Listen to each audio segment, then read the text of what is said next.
host, turn these serial killers to cinnamon toast. Yeah, prophets on the corner and we came to say today. Scoffers gonna test and we gon' move them out the way. Scripts on the hip, tell them heathens fix their face. Blowing up the trumpets, then the angels activate. Cause it's war time. We gon' bring the kingdom from the front lines. Ashkenazis paying for their war crimes. Clock a ticking, ain't no more. Yeah, where the 12 at? If this was a movie, it's the last one. Think this is a lie, we gon' surpass that. All the enemies, put them in captivity. Yeah, where the 12 at? This kingdom, now we going past that. Let's go. Movie in my head and it's the last act. All my enemies, put them in captivity. Hey, and I want my foot on their chest. Hey, I want my foot on their neck. Hey, let them know my God the best. Hey, 12,000 times 12,000, 144K to your leg. Ready to punish the heathen for all of their scheming. No dreaming, I'm screaming, we gotta get even. My anger, I'm beating, they back gon' be bleeding. I'm reading and preaching the word till there's no breath. I witnessed the power of Jehovah. Now we bringing the truth straight to your doorstep. And they tried to trick us like Hotep. And they tried to burn us like Molech. As I'm pulling the scriptures, I see that they feel it. They seeing destruction and see my redemption. Hey, and Christ got plans for you. Matter of fact, let's go in the Bible. Let's see what he planned to do. Fire flames and glistening swords. A lot of chains and blistering swords. Interpretation, you know that it's sure. You ain't out of this range. He ain't coming up short. 12. Cause it's war time. We gon' bring the kingdom from the front lines. Ashkenazis paying for their war crimes. Clock a doom is ticking, ain't no more time. Yeah, where the 12 at? If this was a movie, it's the last act. Think this is a lie, we gon' surpass that. All the enemies, put them in captivity. Yeah, where the 12 at? See this kingdom, now we going past that. Movie in my head and it's the last act. All my enemies, put them in captivity.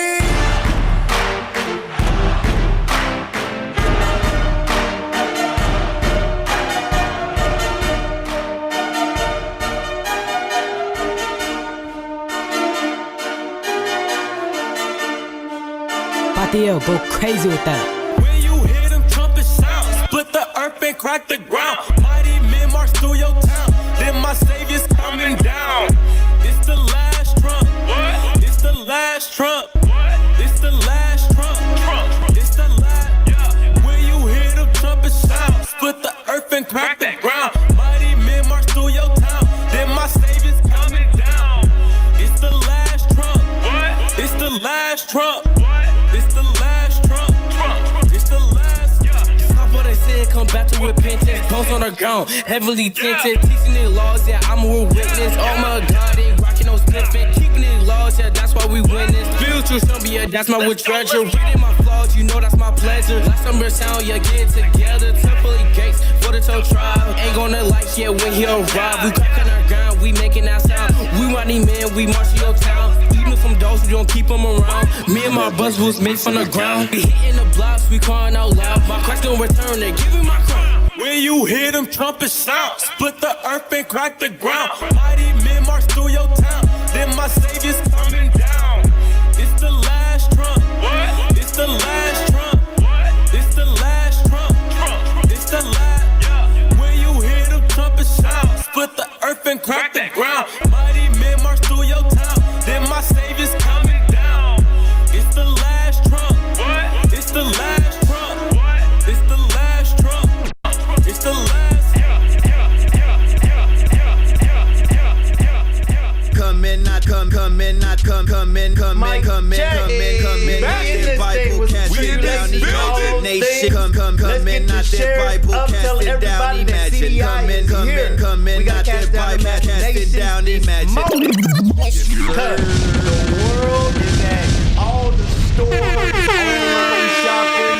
They getting ready to give not Jesus gifts, each other. Right. In the name of Jesus. Right. Wow! But not for Jesus. It's beginning to look a lot like Christmas. Wow! With no Christ in it. So, Let's start off with 2 Corinthians 10. Uh-oh. And tell them what we got to do. Thus saith the Lord. Don't believe me. Believe it from our beloved brethren. That's Paul right. And Christ. Go ahead, read that. 2 Corinthians chapter 10 and verse 4. Let's go. For the weapons of our warfare are not carnal, but mighty through God to the pulling down of strongholds. So the stronghold is tradition. That's right. What's been passed down from generation to generation, and everybody's doing it. No one wants to feel left out doing the wrong things. Right. Everybody want to feel comfortable and safe and fit into society. Well, we ain't trying to fit into society. Right. That's right. We're trying to get into the kingdom of heaven. So if that's you, you're going to repent and hear these words. Read. Casting down imagination and every high thing that exalteth itself against the knowledge of God. So that knowledge is your tradition of Christmas. Right. The holidays, as I call them, holidays. Yep. Go ahead. Go ahead. And bringing into captivity every thought to the obedience of Christ. Was And that it? having, that's it. Okay, so from there, I want to play this first video. And reader, I want you to go to Wisdom of Solomon, chapter 14. And yeah, we're going to play this video. Then we're going to get Wisdom of Solomon 14. I don't want to get ahead of myself. Go ahead. Supreme art of war is to subdue the enemy without fighting. The key to winning any battle is not to engage in conflict, but to create conditions where the enemy cannot resist. A true strategist prepares by removing all the obstacles before the first move is made. Success comes from understanding your opponent and the situation deeply enough to avoid confrontation altogether, turning their own weaknesses against them. So often, victory comes not from fighting, but from understanding the right moment to act. So that just reminded me, before I get Wisdom of Solomon, give me Judah 5. Because he said something heavy, and y'all gonna look at me crazy when I say this. But you gotta look in the eyes of the enemy and think like the enemy would think. What is our weakness? Right. The obvious thing is sin, but that's not how Satan works. I can't just get you to openly sin when you believe in something and directly say, this is sin, do it. So what is their weakness and how can we exploit their weakness? Read Judah 5. Judas chapter 5 and verse 20. Bring it out. Now therefore, my Lord and Governor, if there be any error in this people, and they sin against their God, let us consider that this shall be their ruin. So from an enemy's perspective, God is our strength and God is also our weakness. How can we make their strength their weakness? We have to give them a new God. Damn. Wow. Because they're going to believe in God. Yep. We can't take their belief from God, so we have to make it a weakness for them. Because we can't reach God. We're just men. And they know they just men, even though they get beside themselves. But this is the war that we're in. Trying to tear our people away from their gods so we can serve our God without sinning us. But he's normalized it so much that he conquered us. And he ain't using no weapons. He does, but Yeah. for the mass majority of us, we're pretty good citizens. What was you gonna say? I wanted what you're saying. You jump up to 17. Just go back to what you're saying because they having a conversation. For you to strategize on your enemy, you have to know their history. Right. Our people don't want to know their history. They don't want to know their own history. You know what I'm saying? It's okay. Yeah. Believe it or not, Christmas ain't our history. Right. That ain't that's our oppressor history. But you'll do that. You'll do Christmas. You'll do Thanksgiving. Yep, Easter. You'll do Easter. Valentine's Day. And it's New so on and Year. so on, so on and so on. Right. Right. Don't have nothing to do with us. And all that's history. But look what the oppressor, look what the enemy said, starting at verse 17. And whilst they sinned not before their God. You hear that? They're having a conversation. Two generals having a conversation. When they sin not against their God, meaning they know the history. Read. They prospered. They prosper. You see what I'm saying? So they Right. go back to, I'm going to jump to 20, go back to what you're saying. We got to get them to sin.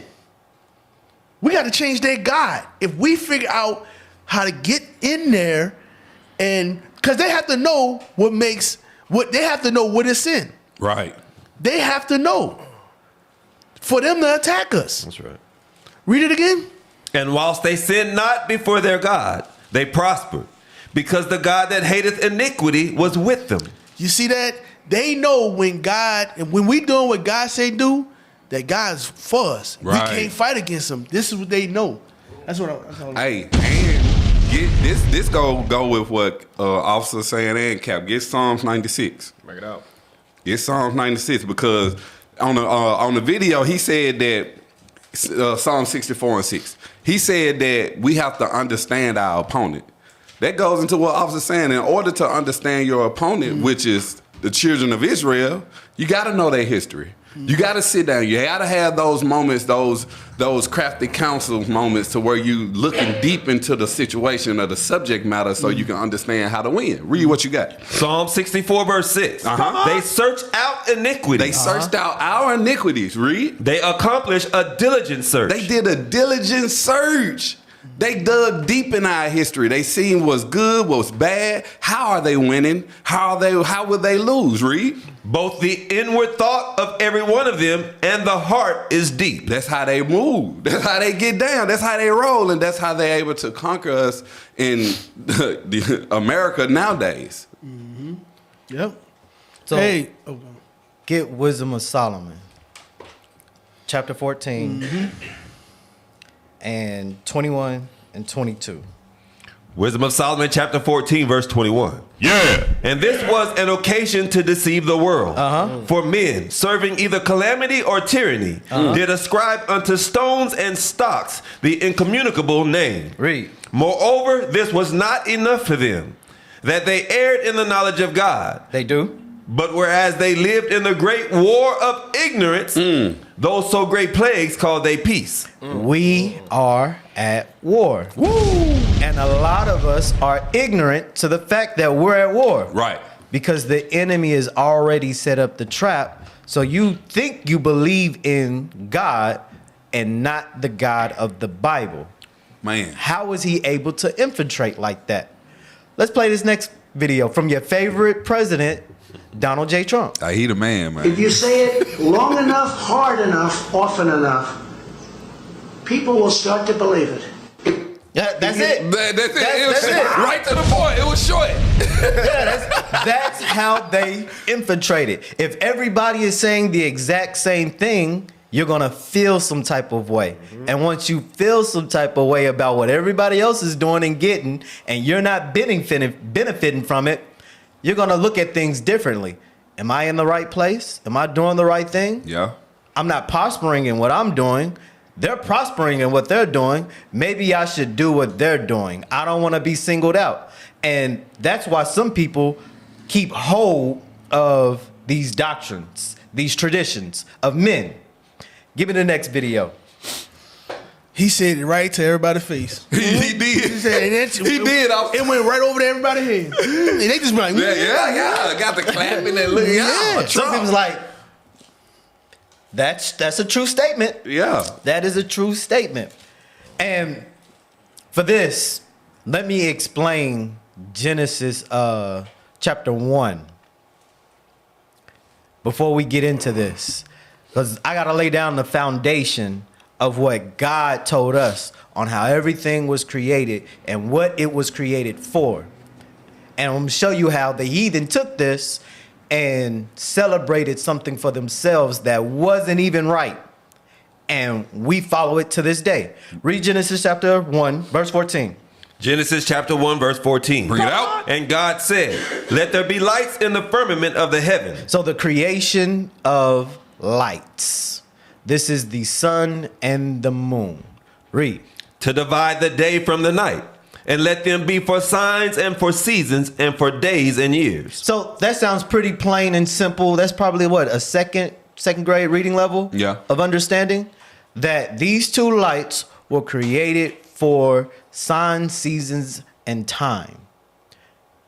So the sun. Let's focus on the sun. Read that again.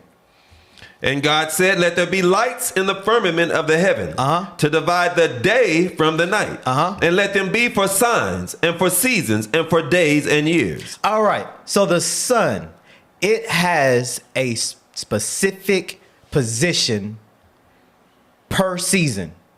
So when it's far north, rising from the east, the season is summer. As it comes down to the east, that's fall. As it goes south, that's winter. Right.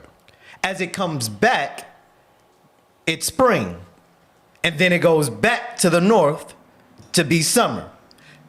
That's your time and seasons as it's moving for days. And then the moon comes. Right. The moon tells you what month it is, and it also shades the days. So you know the week and the days. So that's plain and clear to see, right? Yeah. So let's look at Esau science. Summer solstice, coming this Friday, June 20th, was sacred across the ancient world. It marked the longest day of the year and a powerful turning point in time. To the ancient Egyptians, it foretold the flooding of the Nile, the lifeblood of their civilization. The Great Pyramids are aligned with the solstice sun as well. In Stonehenge, the rising sun on this day aligns perfectly with the heel stone. It was clearly a day to be celebrated by Britain's ancient builders. In ancient China, the June solstice honored Yin, the feminine force, as the year tipped toward shorter days.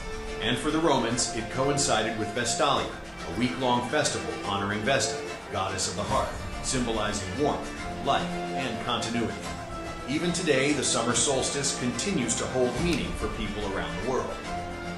So give me the next one on the winter solstice. So the summer solstice is the longest day of the year. Right. Because it's at its most northern point. So the nights are shorter. That's what it's getting into. But it mentioned all of these gods or deities that they celebrated because of the summer solstice or the positioning of the sun. But God clearly said that it's just for times and for seasons. Right. Where did you get deities celebrating those from? Wow! Play the winter. And solstice is usually June 21st. And for the winter, it's usually December 21st. Go ahead, play. Around December 25th, or the winter solstice. From the summer solstice to the winter solstice, the days become shorter and colder. And from the perspective of the northern hemisphere, the sun appears to move south and get smaller and more scarce. The shortening of the days and the expiration of the crops when approaching the winter solstice symbolize the process of death to the ancients. It was the death of the sun. And by December 22nd, the sun's demise was fully realized. For the sun, having moved south continually for 6 months, makes it to its lowest point in the sky. Here a curious thing occurs. The sun stops moving south, at least perceivably, for 3 days. And during this 3-day pause, the sun resides in the vicinity of the Southern Cross, or Crux, constellation. And after this time, on December 25th, the sun moves 1 degree, this time north, foreshadowing longer days, warmth, and spring. And thus it was said, the sun died on the cross, was dead for 3 days. That was a bomb. Did he missed it. Who's sitting over there? Hey, who's sitting over there? What happened? That was a bomb.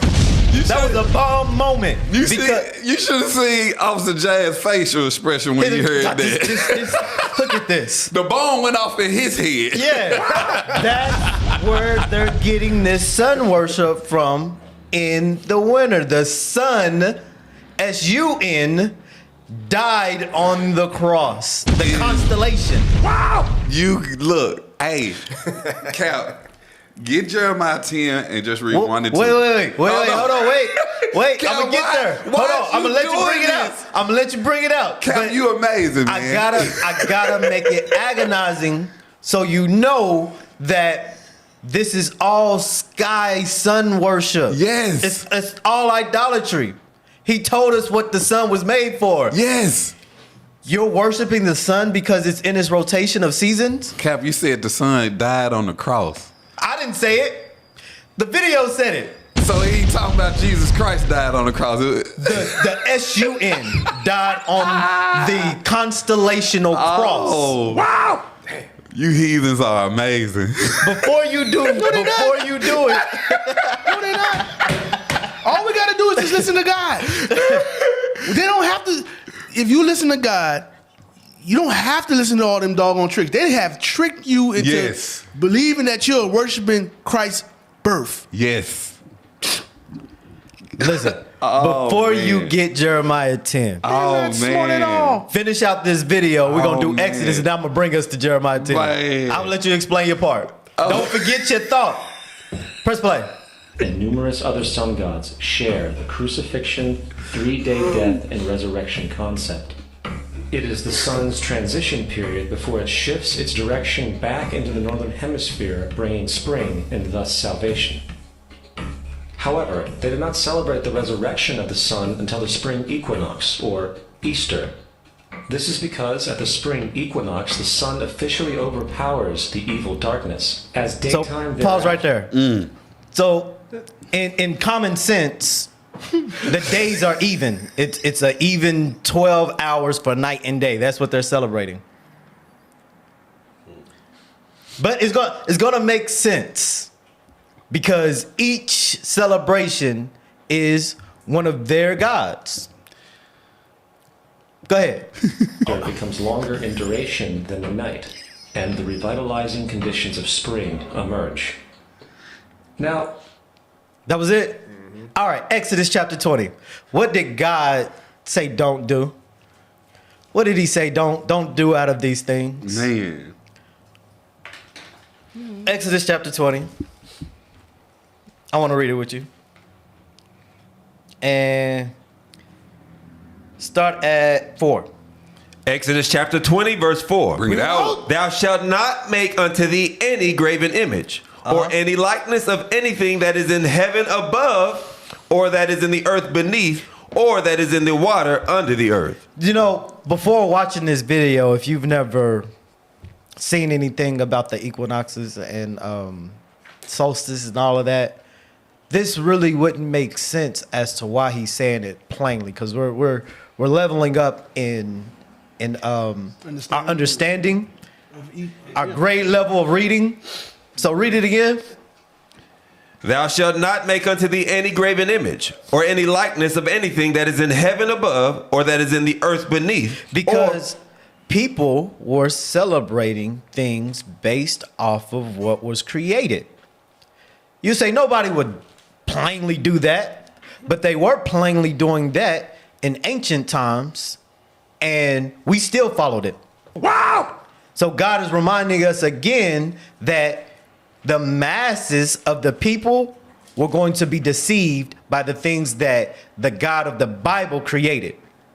And they were going to serve them and worship them. He said, take heed that you don't be deceived to do the same thing. Read. Or that is in the water under the earth. Thou shalt not bow down thyself to them, nor serve them. For I, the Lord thy God, am a jealous God, visiting the iniquity of the fathers upon the children unto the 3rd and 4th generation of them that hate me. So it says that all of these things, it says, don't bow down to these things. Now you get Jeremiah. Get Jeremiah. Because I was just finna say exactly what you said, Cal. If you haven't just dug deep into that part of understanding, them scriptures won't stand out, because me just watching more on those last 2 videos that you brought, it did exactly what you just said to me. It's like, damn, that's why he kept reminding us more and more not to be dismayed by the skies and the stars and the heavens above. Read what you got. Jeremiah chapter 10 and verse 1. Hear ye the word which the Lord speaketh unto you, O house of Israel. That's you blacks, Hispanics, and Native Americans of today. Read. Thus saith the Lord. Learn not the way of the heathen. That's why he's telling you not to learn the ways of the heathen. He he already understood what was going to be coming our way. The lines, the signs, the lying wonders that he's trying to deceive us with. He understood that. Keep reading. And be not dismayed at the signs of heaven. Because that's what was going on right now. All this, the sun aligned with the pyramids and all this and the stars above. He said, don't be dismayed by these things. Read. For the heathen are dismayed at them. Because that's what they do. That's how they get down. They are dismayed by all of these signs and wonders, and they use these things as idolatry. And it's going, and they pour it on our people. And now guess what our people are doing? They're doing the same exact thing he told us not to do. They're bowing down. They're worshiping these idols. And we got to come up out of that. We got to come up out of that. Get Ecclesiastes 1 and verse.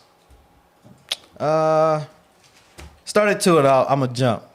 Ecclesiastes chapter 1 and verse 2. Bring it out. Vanity of vanities, saith the preacher. Vanity of vanities, all is vanity. Verse 4. One generation passeth away, and another generation cometh. But the earth abideth forever. Read. The sun also ariseth, and the sun goeth down, and hasteth to his place where he arose. Read. The wind goeth toward the south, and turneth about unto the north. It whirleth about continually, and the wind returneth again according to his circuit. To his circuit. So the sun is what's moving, because science is going to tell you that the earth is spinning and we're spinning around the sun. Right. But the God of the Bible explains to us that science is false and God is real. God is true. It's telling you how the world is operating. Right. So the sun is moving around the earth in a circuit. That's why it moves in different positions from the east, whether it be northeast, direct east, or southeast. It's giving you what its job or what it's been commanded and created to do. The heathen made it into something different, and we've been taken in their beliefs because of we like sinning. Right. Jump to verse 8. All things are full of labor. Man cannot utter it. The eye is not satisfied with seeing, nor the ear filled with hearing. That's why we make up things. That's Right. especially why the heathen make up things, because they didn't get the understanding. Now they can get it from us, but they're not bent to serve God. Read. The thing that hath been, it is that which shall be. So what we're talking about now is the idolatry. Everything that was created, there's nothing new about this doctrine of stargazing, sun worship. Read. And that which is done is that which shall be done. And there is no new thing under the sun. They playing the same old deceitful tricks, just calling it by a different name. Because no one is going to outright serve Zeus. Is that what I'm saying? Or Herod. Nobody's going to outright say that they serve Herod and Tammuz, the sun, Right. folklore. So they have to disguise it to deceive you, just like Eve in the garden. Play this next video. What was you going to say something? Nah, it's the same thing I've been saying for a long time. The devil ain't gonna say, I'm coming to get you. I'm in front of you. Let's go. Come on, let's go. Come worship me. Yeah, I'm the devil. He's not gonna tell you that. He's gonna say, I'm your friend. Yeah, the Bible say over and over, he's a deceiver. He is a deceiver. Yes, he is. He is the deceiver. That's why you have to read your Bible. You have to apply the things in the scriptures so you can shield yourself from his deceit. Right. That's it. That's all. We don't have to go into the like this. This is a great thing because this ain't for us. Right. I do what God say do. I ain't got to worry about going into the depths of crazy minds of Esau. Right. That's on them. They got to do that with us. We don't have. All we have to do. God set it up. All we have to do is just do this. I don't have to know why the rabbit. You don't have to eat rabbit. I don't have to go in the. Why I can't eat pork? He said don't eat it. Yeah, so I don't got to go like worry my head. He got me. Right. He got us. You see what I'm saying? But you got to make it difficult. You got to be worrying. We don't have. He said, Christ said, we free from all that. Right. All we got to do is just trust in Him, keep the commandments, and we good. You ready, That's Jazz? Yeah. Go ahead and play that. How many people know that, actually? I mean, you're a well-read guy, but December 21st, we know, is first day of winter, shortest day of the year. And what makes it short? The arc of the sun across the sky is very low. The sun doesn't get very high, and it doesn't stay up for very long. The ancient peoples were worried about this, because everyone worshipped the sun, because it made your crops come, and it gave you warmth. And you say, well, if this keeps going lower and lower in the sky, we're going to lose the sun entirely. December 21st, the sun slows down, and it stops this drop in its movement across the sky. But that doesn't mean it's going to come back. It takes a few days for it to slow down, stop, and then reverse. It's circuit. Oh, it is coming back. Let's celebrate that. And that's a few days after December 21st. It's about December 25th, a pagan holiday celebrating the return of the sun. Christianity is trying to take foothold, and you put celebrations that match theirs just so that the shift is not as hard for you. And the unknown. Hold up. Jesus. What'd he say? What'd he say? Oh, the shift won't be so hard. We will change the S-O-N son that was begotten by the Father into the S-U-N son. Yeah. Wow. Right. So the shift won't be so hard. So if for we Christians match it, to be captivated in sun worship. Which son are we talking about now? Right. So confused. That's how they keep our people in idolatry. Man, play.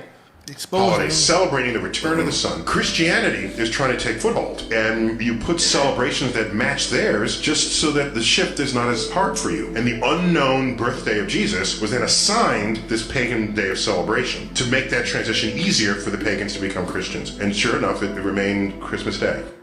Dang. See, y'all be thinking that Esau is just this person that really wants to discover things. These are war tactics. Yep. They have to be rulers.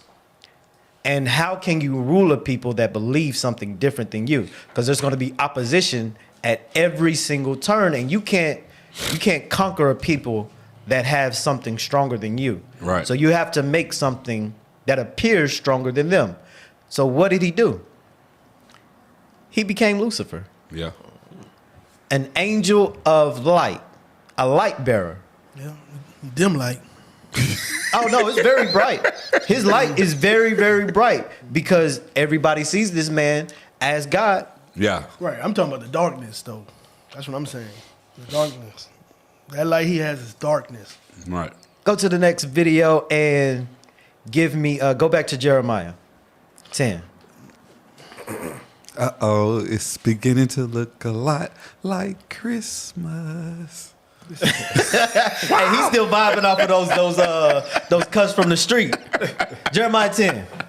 Jeremiah chapter 10 and verse 1. Come on. Hear ye the word which the Lord speaketh unto you, O house of Israel. Uh-huh. Read out. Thus saith the Lord, learn not the way of the heathen. See, and this time we thinking like Sagittarius and Aquarius, that type of stargazing. Yeah. But it's talking about the observation of the celestial being all together.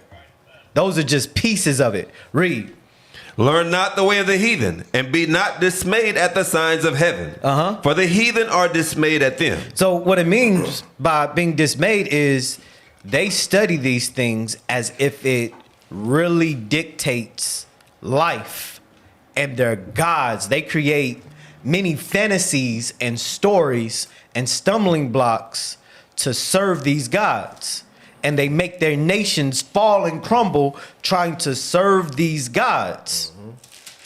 God said, don't get dismayed like that for sky worship. Read. For the customs. Yeah, go ahead. For the customs of the people are vain. That's where I want to stop at. We'll pick back up on it. It says the customs of the people are vain because in order to serve the celestial beings, they create vain customs. That's right. Christmas. That's right. But they had to conquer us because we were giving them heaven, not hell, but heaven, the real heaven. But they wanted to be lords over us, and they found a way to do it. Played it. And they did. Oh, go ahead. No, you can say what you're doing. They did that by us sinning. They always wanted our position. They was always mad at us. They was always but they could not, because we wasn't good with God. When we reigned the earth under our King Solomon, we was good. We gave the nations hell. You understand? They had to do what we say do. But guess what? God kept them in reserve for when we went off. Mm-hmm. So they was like, we got the opportunity now. We got the opportunity now. We can do this now. We can do this to them now. And here we are today, trying to get out of the mess that we made. Right. Hey, so under King Solomon, just like you were saying, officer, under the kings, they wasn't able to, we wasn't worshiping no sun, no moon, and the stars. Now here it is today. Esau had created a system to keep us in sin, and unknowingly, y'all worship the sun, the moon, and the stars, and y'all don't even know this. But how do God feel about it?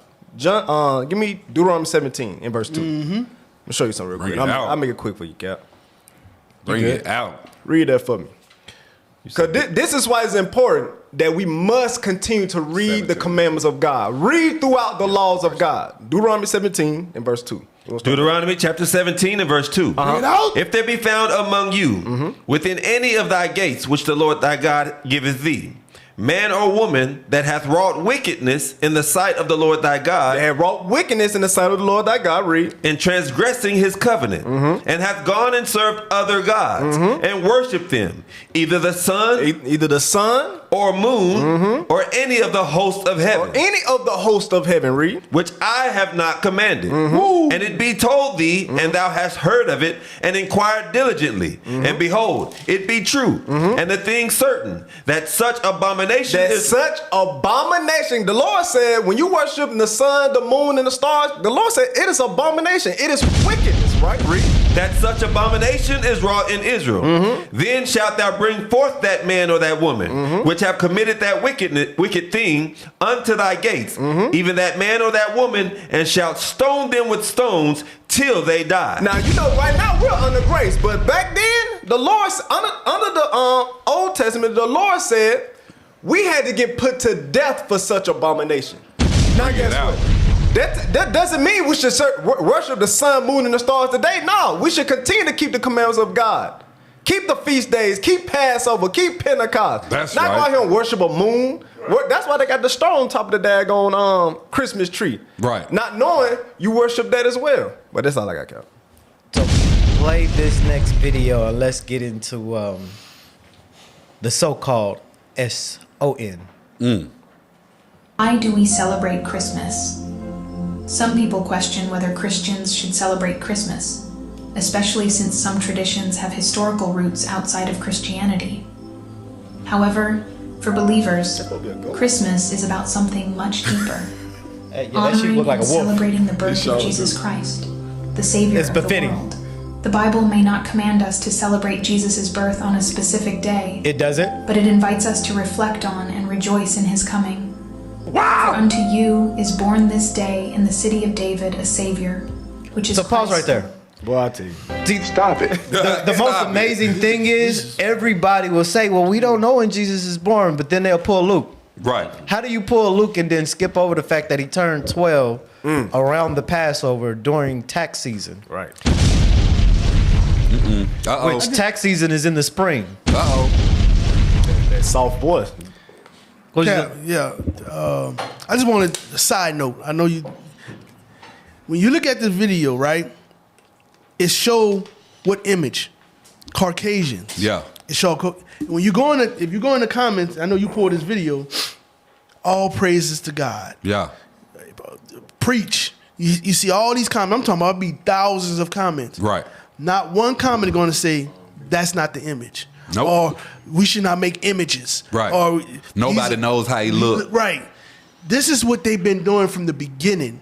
They don't have to say it. They imprinted the images in our kids' minds. That's why when you talk to, because we go out in the street and teach. That's why when you go talk to a parent in the street with their kids, they gonna tell the truth. The kids embarrass the parents all the time. Because you talk to the parent, because they're liars. The parents are liars because they're Christians. You know, Christians are liars. They know what God look like. God ain't white. God ain't white. Okay. Hey, What's your son name? Bartholomew. What color is? He's white. When you just said he was black, man. Right. Wow. You understand? Right. It's the images they see. It's important that you teach them the true image of Christ. That's it. I just want to point that out. They just put it in there. They just put them images everywhere. And it implants us just like they do with Christmas. They just, you go into the Walmart, you go into Target, you go everywhere. They want you to be in the spirit of Christmas. Yeah. And to your point, since you took me here, they have to write themselves in the book to keep the charade. Because you got to keep telling the lie. And this is how a Christian will hear this and sympathize with their enemy and not with the words that you're reading, because Satan knows scriptures too, right? Damn. So let's use a scripture, and this just to continue on with the sidebar. This is what they've done with our scriptures and how we become ignorant. John 1, verse 1. John chapter 1 and verse 1. Bring it out. In the beginning was the Word. So in the beginning was this sun worship. Well, what does sun worship look like in our image? Because if God was made in our image, read. And the Word was with God. And the Word was God. Jump to verse 14. Hold on. Made flesh. Verse 14. Yeah. And the Word was made flesh and dwelt among us. They had to do that to keep the lie going. They have to use the words. So they created the sun god. Well, this sun god has to look like something. So we have to give the people that is us. Because even their sun god is black. He was a black man from the Hamitic tribes. But that conqueror don't look like them. So to conquer everybody, the words that you say have to be made to life. So they're going to hold fast to that. Just sidebar. Play the video. Lord. Luke 2:11. And the Word was made flesh and dwelt among us. I forgot she was going to say it. I forgot she was going to say it. 14. Christmas is a time to remember the miracle of God becoming man to bring salvation to the world. It's an opportunity to share the gospel, worship Jesus, and reflect his love through giving and kindness. As Paul reminds us in Romans 14:5. Okay. What the hell is this? I don't want to do anymore. Can't do it. You see, so the deceit. Yeah. I already know when you heard the Word became flesh. Yes. All that is sun worship. All that is sun worship. You on and point, they put it right in there. They sneak it in there. You thinking you worshiping the true Savior? He is God. You remember when I was growing up, or when y'all was growing up?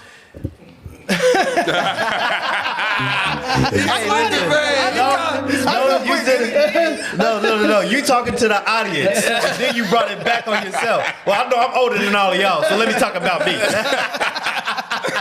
Wow! Go ahead, tell us about when you was growing up and we wasn't alive yet. Back in the olden days. This man here, bro. Oh man, I forgot what I was about to say. Next video. Yes, please. We got you, officer. Give me. Yeah, play him. Hold on, wait. Let me just do this for the Black Americans. So we went through all of that to show you that their whole practice is idolatry, and show you that Christmas and all the other religions are sun worship, sky worship, which we're commanded not to take part in. Right. And this is what happens with the Negro when you further elaborate on details and it's not interesting to him. Play that. You hear that, boy?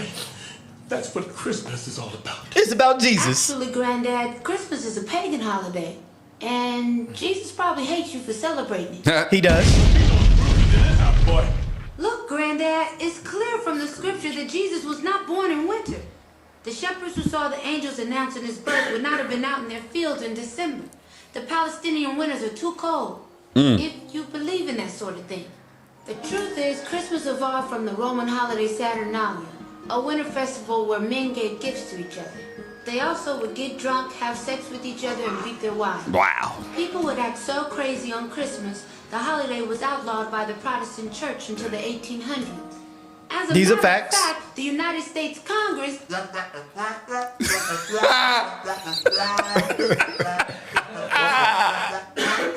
Granddad? Wow! So pause right there. As soon as we give you biblical history scriptures, the phone rings, you're occupied, you're in a daydream or a daze, and you only hear nothing and nothing.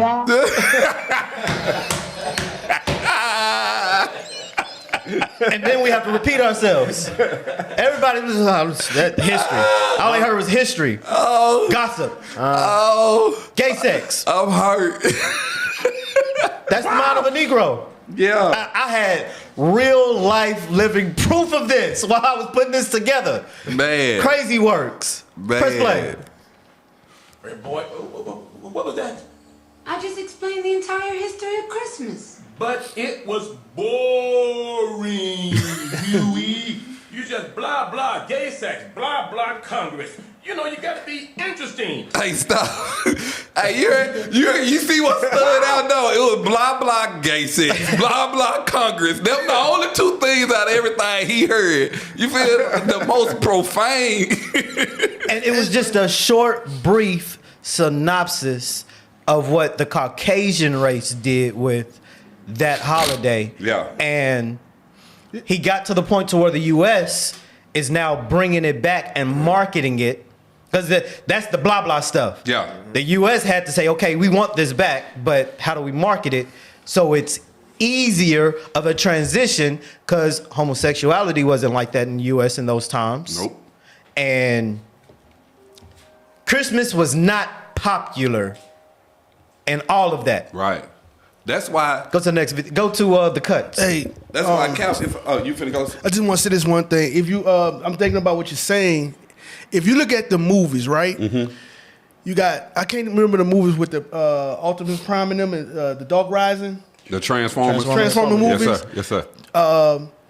They paint the ones that wanted the civilization for themselves as the evil ones. Yeah, that was the villains of They it. was the villains. They did that in all these movies. Yeah, They do- Wakanda. Wakanda. Yeah. That's what I was thinking of. Killmonger. That's they're playing Killmonger as the enemy, Right. and you would be rooting for the enemy, Right. But he's the one that's the right guy, Right. You understand? They do that, and they put that in our spirit. They put that in our minds to be rooting for the enemy. Yeah. That's why I hate Marvel and all of them now. I can't do it. Yeah, they put it in the movie like the Batmans, the Yep. Spider-Mans. They are the evil people. Yeah. They are the evil people. And Superman, he remember what the dude told him? He said, "I want something for my people. Mm-hmm. I want." But Superman was fighting for America. You know what I'm saying? Yeah. The enemy. Yeah, that's how they get down. That's Listen, exactly how they get down. even the backstory of Superman. There's a family with the name Z. They were the real rulers of Krypton, and Superman's family stole the rulership for him. Wow! Damn. Yeah. And I believe under their rulership destroyed that planet, and they saved Superman like Goku.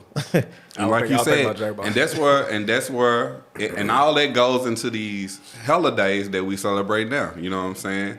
They have the backstory, but like you said, they don't want to hear the origin. It's blah, blah, blah, blah, blah. But those people are the devil the Bible speak of, and then they portray it on us as it's a good thing. And now we're celebrating Thanksgiving. Now we're celebrating Christmas. Now we're celebrating all these things. But that's not our route. If I can, let me get get Titus. Get Titus verse 10. We're gonna read 10 and 11. We're gonna jump right quick. Titus 1 and verse 10. Titus chapter 1 and verse 10.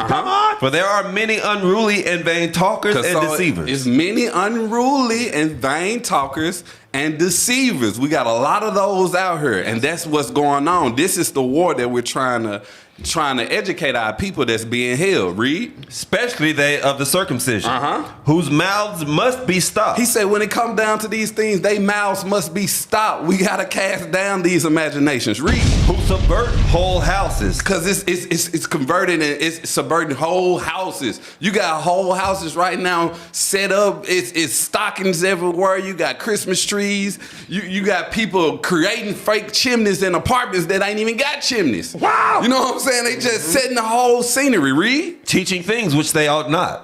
For filthy lucre's sake. Now jump to verse 14. Not giving heed to Jewish fables. Because that's what's supposed to be. We not give heed to these Jewish fables. Read. And commandments of men. And the commandments of men. Because these are traditions of man. This is not biblical. It's not Bible. Read. That turn from the truth. And that's what's happening. It's turning our people, you blacks, Hispanics, and Native Americans of today, it's turning y'all from the truth of God, the truth of our laws, statutes, and commandments, and our holy days that we are commanded to keep. We got to change that. Hey, that's a heavy thing, cause you be in the store and people just they genuinely want to be nice and they be like, "Happy holidays." I don't serve that. I don't do that. Yep. Bah humbug. Yeah, man, get away from me.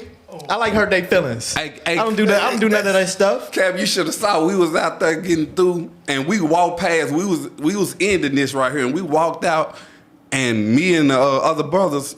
They said, "Okay, y'all have a nice holiday." You should have saw how the brother looked like they cussed him out. Yeah, looked like he looked back like y'all gonna let that ish slide, like because it's so un-American or European, right? So let's switch gears. What was you gonna say before we switch? Real quick, when you look at the Grinch and stuff like that, to hate Christmas, you a Grinch. They made the Grinch the evil person, so don't be a Grinch. Don't be that person. You see what I'm saying? So we look like the Grinch is the evil person. That's what, and they planted that in the kid. That's once they get 20 and 30 and 40, it's just for the kids. It's hard to get that mess out of them. But what happened to the Grinch? He got overcame by. They changed his heart. Yeah. Just like us. Wow. Yep. So we can do what the heathens do. I'm gonna get to Maccabees because that's what had happened. Right. But switching gears, let's see if the people really believe what they believe, or are they just following along with it? Because when we say it, we're cultish. We're not open-minded. But I like to get the view of the people and give their facts and opinions. So let's take a look at the cuts from the streets that the brothers did. I want to know what's the reason for the season. Jesus. Giving. What you say? Jesus on top for sure. What's the reason for the season? Spending money. That's what everybody does. Of course, Jesus and family. Oh, you said Jesus. Jesus. And what do we celebrate? Celebrate Jesus Christ. It's Jesus Christ's birthday, December 25th. Yeah? Wait, no. Yeah. I don't think so, actually. Okay. That's a trick question. Okay. I believe so. All right. No. That's what they tell us. You know, is it in the Bible? Can we find it in the Bible? Yeah. Should be in the Bible. No, it's not the right thing. It should. You said you know it's not December 25th. Yeah. So why do you think we still keep it and call it Christmas? Well, I definitely think it's an American holiday for money. So why do we celebrate Christmas? That's what I've been trying to figure out for a while. That it tells us never to put up a tree and decorate it with silver and gold. Are you familiar with that? What? Yes, man. Stop it. Yes, sir. He was not born on December 25th. So, if it's not Jesus Christ's birthday, what are we really doing on December 25th? Christmas is not in the Bible. Actually, it is in the Bible. It tells us not to celebrate it. Would you believe it if we read it? Yes. Read that. Chapter 10 and verse 1. Hear ye the word which the Lord spake unto you, O children of Israel. He's speaking to the children of Israel. Let them know. Read. Thus saith the Lord. Learn not the way of the heathen. He tried to contain it. The way of the heathen. And be not dismayed. Better bring that Harlem out. Meaning, don't be dismayed at the stars, and, hieroglyphs and all that. Go ahead. For the heathens are dismayed at them. For the customs of the people are vain. Now, here we go. We're going to get into this heathenish custom. It's vain. What else? For one cutteth a tree out of the forest, the work of the hands of the workmen with an axe. They deck it with silver and gold. With what? With silver and gold. Ooh, look at the face. Hey, pause right there. That's the reactions that I be wanting, because that's when the bomb goes off in their mind. Right. Because we sitting right there at that tree with all the ornaments and it's decked out. With silver and You gold. can't deny that this is a custom that the heathen has created, and it's for vanity and not for God. Yep. Is her face on the screen? Look at it. Look at it. Like you said, the bomb blown. It's going off. The alarm's going off. Her mind is just all over the place now. Like, wow, I can't believe this is what I'm hearing right now. So, apologetics. We didn't make this up in people's mind. It's called common sense of the scriptures. Because I still think that we're at about a 3rd or 4th grade reading level of John 10. So it's easily comprehended. You know what they're saying now? What's that? Apologetics. So they trying to switch it up, and it goes back to what you're saying when you open up with the trickery, the switching up the words. That was like, ain't no Christmas in the Bible. Ain't no word Christmas in the Bible. That's what they're trying to say now. That's what they're teaching. They're going, this is not Christmas of what that's talking about. This is Christmas. Right. That's not talking about Christmas. Bruh. What? Bruh. It just said, yes. I'm going to show you. Watch this. Go back to Jeremiah 10. This is what they do. I've Clubhouse, y'all my witnesses. I'm like, bruh, we just read Christmas. Right. It's not going to be called what they did it back then. Right. It's not, they're not going to be doing. You know they used to chop people's heads off and hang them and do all kind of things at that time.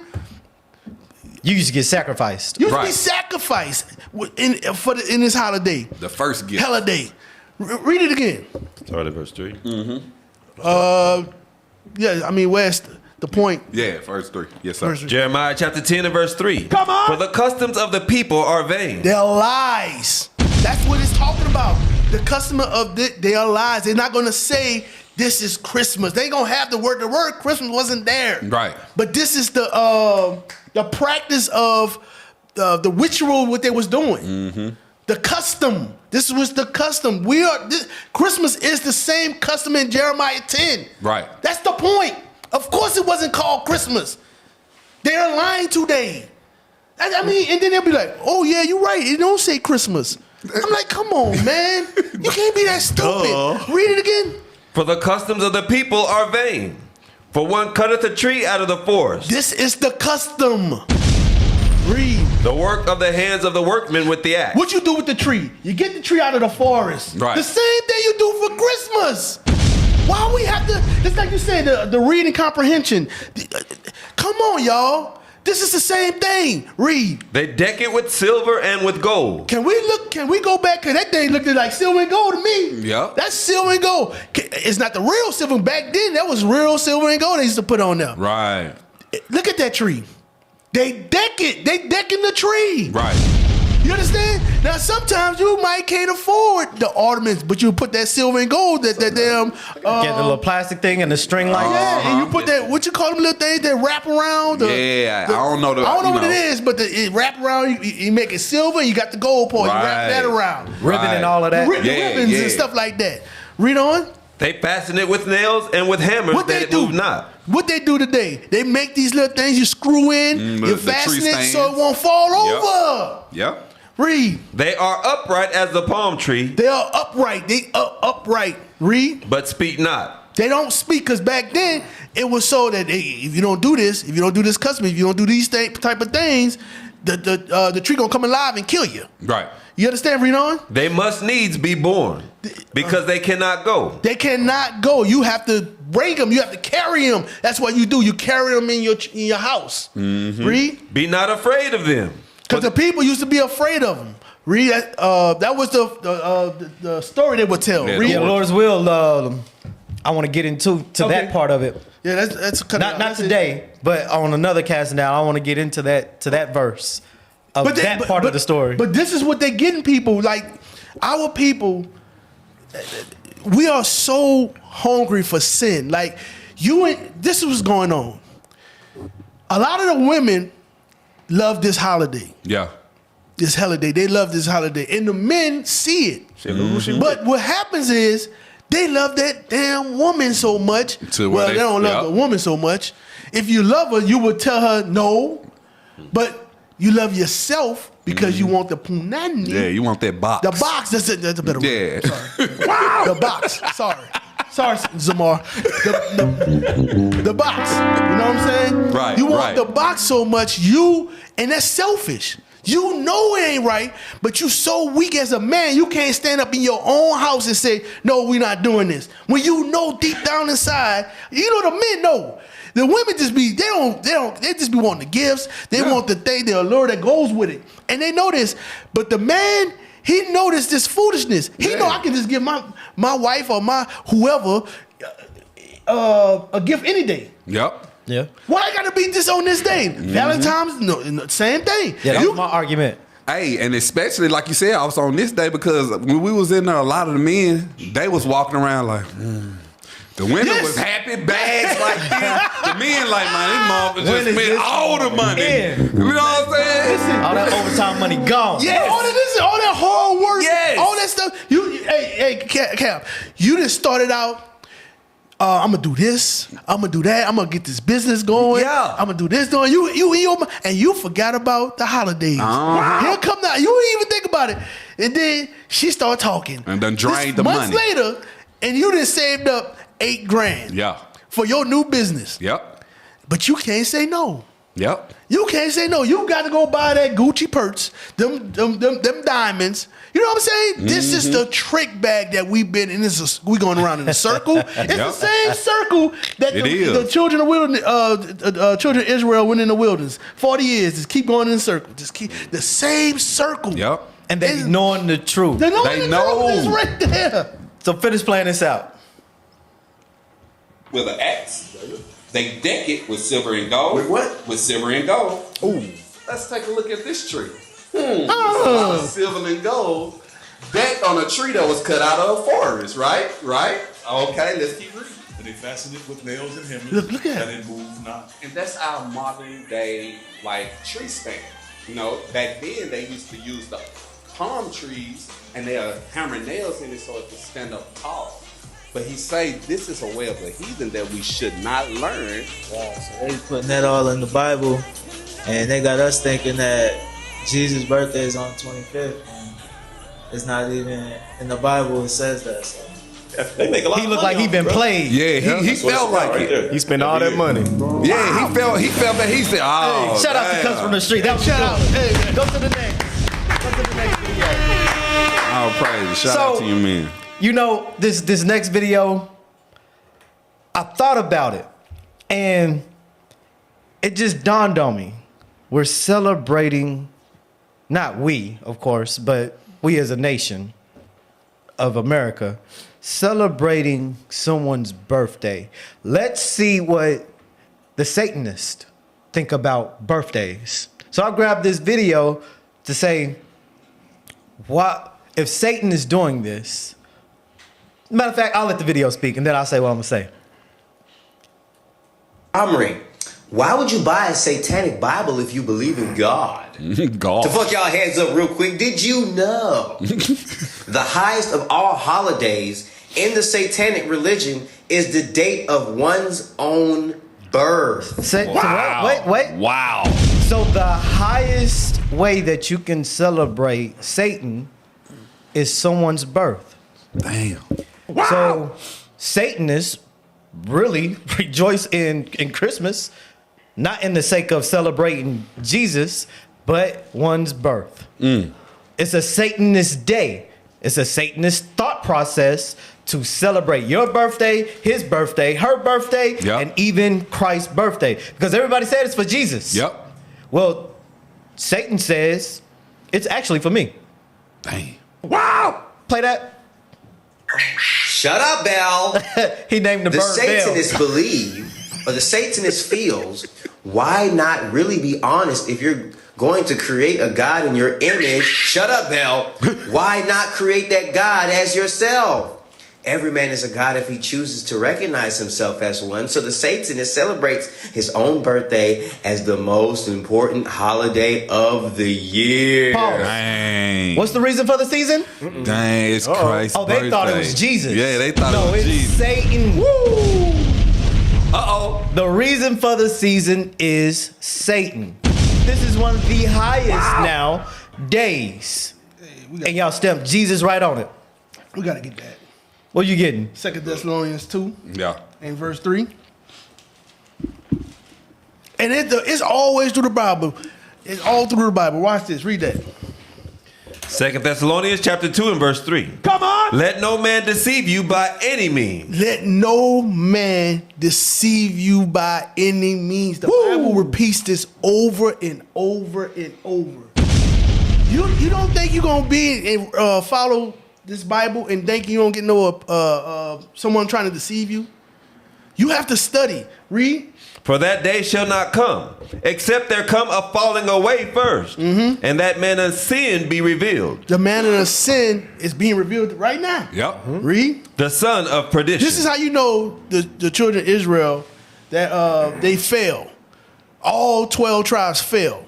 All right? The falling away come first. We all fail. Read on. Who opposeth and exalteth himself above all that is called God. The word made flesh. That's why you serve that Caucasian man. It's because he made himself God. He's telling you that he's Satan. And you worshiping Satan. He'll take it. He don't have. You don't have to say Satan. He'll take the cheapest. Right, yeah. Because he know the back. He know the end game. All you got to do is not worship him. You worshiping me. Right. That's the point. You don't have to say hail Satan. Right. You don't have to say that. Yeah. You don't have to. All you got to do is not worship him. Do what he say do, and I got you. Just like it said, you worship yourself, knowing you the dang on devil. You the devil. So if you worshiping yourself, it's worshiping him, because where you getting that spirit from? This is grown people. They think Sunday is the 7th day of the week. We talking to grown people. Yeah. I'm talking about you've been living on the calendars earth. and everything. You've been living on the earth 30, 40, 60, 70 years. And you think Sunday is the 7th day of the week. Yeah. You think that's the 7th? I'm talking about, I've talked to people over and over and over. That's crazy in my mind. Oh, no, the first day of the week is Monday. Brother, are you serious? This is a grown person. Yeah, you got to tell them. That's a work week. You understand? You're so slave-minded that you don't know the difference between the beginning of the week and the beginning of a work week. Yeah. Play this next video. And it's just your weekly sun worship for Sunday. Go ahead, play that. So, Omri, if celebrating your birthday is a satanic ritual, then what does the Bible say about birthdays? Uh-oh. Let's find out. The book of Jeremiah, chapter 20 and verse 14, and it says, "Cursed be the day wherein I was born. Let not the day wherein my mother bare me be blessed." Into verse 18, to get straight to the point. "Wherefore came I forth out of the womb to see labor and sorrow, that my day..." Shut up, Bill. "That my days should be consumed with shame." It's not ideal for you to celebrate your birthday because we were born to see pain, struggle. So pause right there. And you know, that's exactly what happens in the Negro's mind. That distraction that we was talking about earlier. Yeah. And him calling his bird Baal or Satan, devil. Other god, the nation's god, like Baal, Baal, however you want to pronounce it. Right. Cause that's what y'all gotta do. Y'all gotta tell these people to shut up. I don't serve your God. Right. Or gods, because that's what you're really doing. You want to serve your God, as is written. Give me the next video. Can I get a scripture to back up what you're saying right here? Yeah. Sirach 40 and 1. This is to go back with the birthdays. And what he was saying about... Go ahead, read it. The book of Ecclesiastes, chapter 40 and verse 1. Come on! Great travail is created for every man, and an heavy yoke is upon the sons of Adam. When you come in this world, God don't want you to celebrate. God wants you to repent and keep his laws. That's it. Right. Read. From the day that they go out of their mother's womb. What? From the day that they go out of their mother's womb. The day you come out of the mother's womb, travail. That's it. We born as slaves. Ain't no celebrate. What are you celebrating for? You don't celebrate your birth. You get and keep these commandments. That's it. That's all I want to go back to what he was saying. So I said all of that to get to this because I said each season they have a God and we've been blinded to it. And Christmas is at the forefront now. Play this. See this, you will never look at holidays the same. Every holiday is actually based on ancient rituals, and you've been participating in them without even realizing it.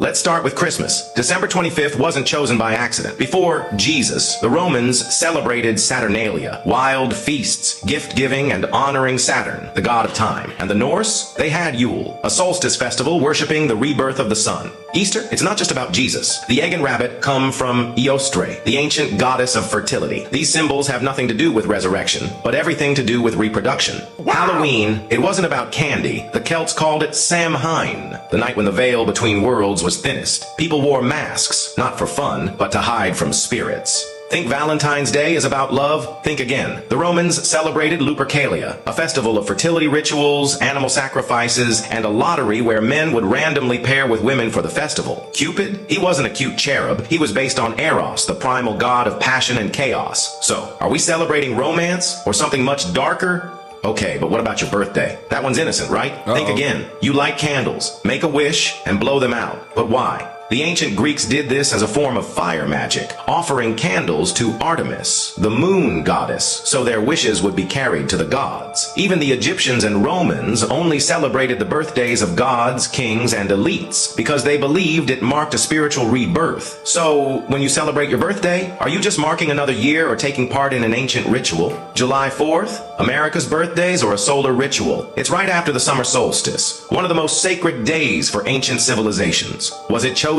for independence or cosmic alignment? And Thanksgiving? It wasn't just about pilgrims and Native Americans. Every ancient civilization had a harvest festival to give thanks, not to settlers, but to the gods. Is this really about history or an energy ritual we never stopped practicing? When you celebrate holidays, what are you really participating in? Hidden energy harvesting rituals disguised as traditions. What if I told you the calendar itself is a system designed to direct human energy? What do you think? Coincidence or something much deeper? Drop a comment below, and if you want me to reveal even more... Wow! All of this goes back to sky worship. And they make fun of us because we actually have a sky daddy. Right. But y'all worshiping the things that he created like it has some value. And enjoying it and giving yourself grief. Give me that in Lamentation 2. Lamentation 2 and verse 14. Lamentations chapter 2, verse 14. Come on! Thy prophets have seen vain and foolish things for thee. And they have not discovered thine iniquity. We haven't discovered that all of this stuff is to celebrate somebody's imagination that they created story after story and mutated it into what we know today as tradition. But it's all sun god worship, and the deities or so-called demigod stories that they created from the alignment of the stars and solar systems, Orion's belt, and made soap operas out of the celestial being. This is why God said, don't be dismayed at the stars of heaven, because we're actually serving it. Right. Hey, Cap, if I can, you can I get one right Go quick? ahead. Give me Wisdom of Solomon, because 14. Get 14 and verse 12. Yep. Because he just said, so when you're celebrating these holidays, these celebrations, what are you truly participating in? I'm going to show you what you're participating in. Read verse 12. Wisdom of Solomon chapter 14, verse 12. For the devising of idols. For all these idols that you just seen in the video, for the devising of idols, read. Was the beginning of spiritual fornication. So that's what you're participating in. You're participating in spiritual fornication. That's what's going on right now. Keep reading. And the invention of them, the corruption of life. And it's beginning of the corruption of your life. Drop down to verse 16. Bring it out. Thus, in process of time, and thus in this process over the time of these things that have been going on since the beginning, read. An ungodly custom. An ungodly custom. All of these that you just seen are ungodly customs. Read. Grown strong was kept as a law. Now they are becoming a stronghold on our people. And our people in the world are keeping it like it's law. It's not Bible. You can't find these days in the Bible. Right. You can't keep these like law and say you doing good. Now you're trying to turn evil into good, doing the very thing that God told us not to do according to the scriptures. Wow. Y'all got to get y'all mind together. Y'all better wake up. This is the war that we're in. Go to the next video. Hey, you know how they saying it, how they keeping it as law? If you don't come to the function or the custom, Christmas or whatever Thanksgiving or whatever it is, you are talked about. Yeah. They make you feel bad because, you know, everybody coming in from town. You haven't seen Aunt Joyce for 10, 20 years. Yep. You ain't gonna come see your grandma. You ain't gonna come see your only this and that. They try to keep it as, that ain't no law. Got to keep that. Why you got to try to make me to feel bad? And I'll make you feel bad. You don't come see me on any other day. Yeah, Right. You don't even call me. Wow. And what you talking about also is said it in the scripture. They say they think it's strange that we don't run with them in these SS of rioting and all these gatherings. So they look at you like you wrong. And then they try to blame society. Well, this is the only time that I got off. No, it ain't. You make time for what you want to make time for. Right. Don't give me that excuse. Right. Lying. And let me pull the scripture too, man. Give me 2 Corinthians 6 and verse 17. This is why the scriptures say this. Because you're an actual Christian. You'll pull Jeremiah 10 and verse 2 about learn not the way of the heathen. You'll ask them, is this a heathen custom? Right. Right? And they'll be, they'll jump around, they get the tap dancing trying to say that it's not a heathen custom. But in all actuality, that is a heathen custom. You in idolatry. That's right. You can really stop at verse 2. But read that for me. 2 Corinthians chapter 6, verse 17. Come on. Wherefore, come out from among them. The scriptures say we must come out from among these heathens. Stop celebrating their customs. That's right. Stop celebrating. Cause we seen this thing broke down each holiday. It really did. And why they celebrate it. Yep. Right? The origin of each one of them. Read. And be ye separate, saith the Lord. And be ye separated. But guess what? Our people are afraid to be separate from the so-called white man. That's right. We're afraid to pull our heads, their head out of their behind. Everything they celebrate, they want to celebrate. That's right. Give me last scripture, Proverbs 3. Proverbs 3 and let me see where it is. Envy thou not the oppressor. 31. Proverbs chapter 3 and verse 31. Envy thou not the oppressor. The Lord tells us to not envy our oppressor. We'll hear the music, the Mariah Carey, all the music. When you go into Walmart, you see the decoration of all the Christmas trees, the snowman, all this other stuff. And it provokes our people to envy. The Lord said, read it again. Envy thou not the oppressor, and choose none of his ways. He said, choose none of their ways. That's Why? right. Because their ways are idolatry. That's all I got. So bring it out. Switching gears again. Let's get now the practice of everything. How they practice out these sun worships, and we're just focusing on Edom and the Greeks, on how they gradually made it Christmas, because it wasn't called Christmas in the time that they started these festivals or customs. They called it something else. As to why Jeremiah never called it Christmas, because it wasn't invented as Christmas. Idioto. Give me the article. This is the Britannica. Yule, winter festival observed historically by Germanic peoples, and in modern times primarily by neo-pagans. Neo-pagan means modern day pagans. That time. Read. Coinciding with the winter solstice. So Yule coincides with this sun worship. What were the days? December 21st to 22nd in the northern hemisphere, and June 20th through 21st in the southern hemisphere. Read. In many languages of northern Europe, some variant of Yule is the standard word for Christmas. The pre-Christian festival's origins are unclear, but it was celebrated in Scandinavia and other regions of Northern Europe. It was later replaced by the Christian holiday of Christmas. Possible vestiges of Yule remain within Northern European Christmas festivities. Some modern neo-pagan celebrations of Yule have attempted to recreate the ancient traditions, while others have been adapted or reimagined to suit contemporary personal and religious practices. To deceive people into worshiping this. You can drop that and let's get the Caucasian lady explaining her roots. The Caucasian lady. Let her explain her roots. Hey, listen. Nobody knows it more than them. Right.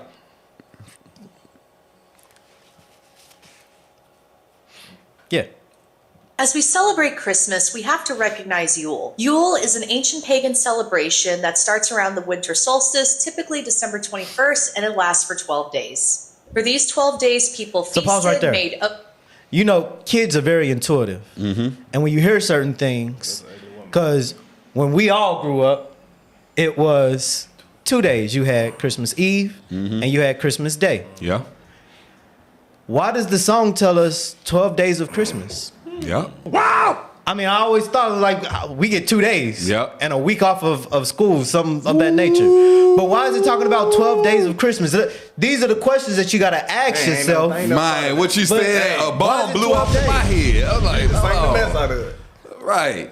We Yeah. So y'all never said nothing. Yeah. I heard the song, but I used to sing it too, Officer I'm J. looking at that you. Ain't no rapper say that. You. Yeah, that's different. Soldier Boy. I just know I was.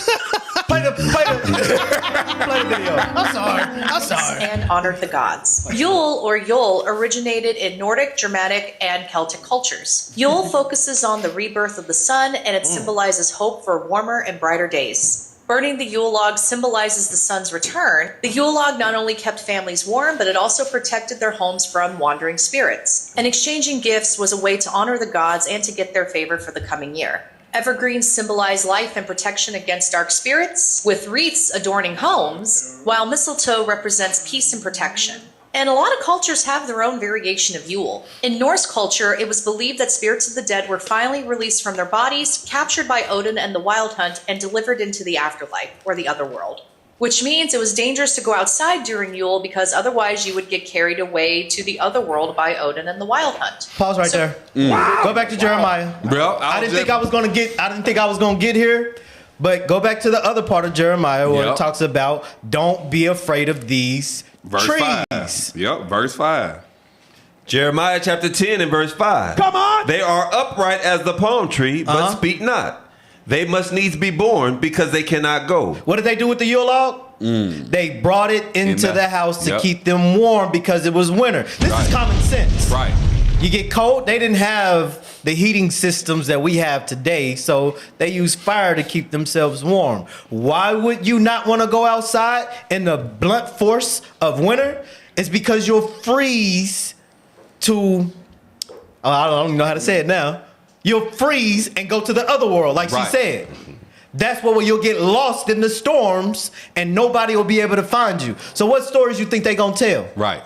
Wow. Be not afraid of them, for they cannot do evil. That Yule log and you wishing upon a star is not going to save your life. Right. You did something stupid and you were made unalived. Read. Neither also is it in them to do good. For as much as there is to do good, you can't bring this thing into your house and bring you good luck. It's just keeping you warm. Cap, it's so crazy. This explains why we think we don't have a good Christmas if we don't got a fireplace. The kids was in apartments sad because they didn't have a fireplace to burn wood. You know what I'm saying? Wow. Not knowing this was really going on with this tradition of man. It was sad if you didn't have a Christmas tree. That's That when too. you didn't. We ain't there yet. We ain't there yet. Hold on to the Christmas tree. Man. Let's break this tradition down on how we getting there. Read. Verse 6. For as much as there is none like unto thee, O Lord, Thou art great, and thy name is great in might. So this is what God is telling us. Their traditions are vain. They praise and put all of this energy into stocks and imagery and folklore and stories to celebrate them surviving, because the God of Israel was never with them to understand the changing of seasons and how it actually all works. So they needed something to encourage themselves in an evil manner. Play this.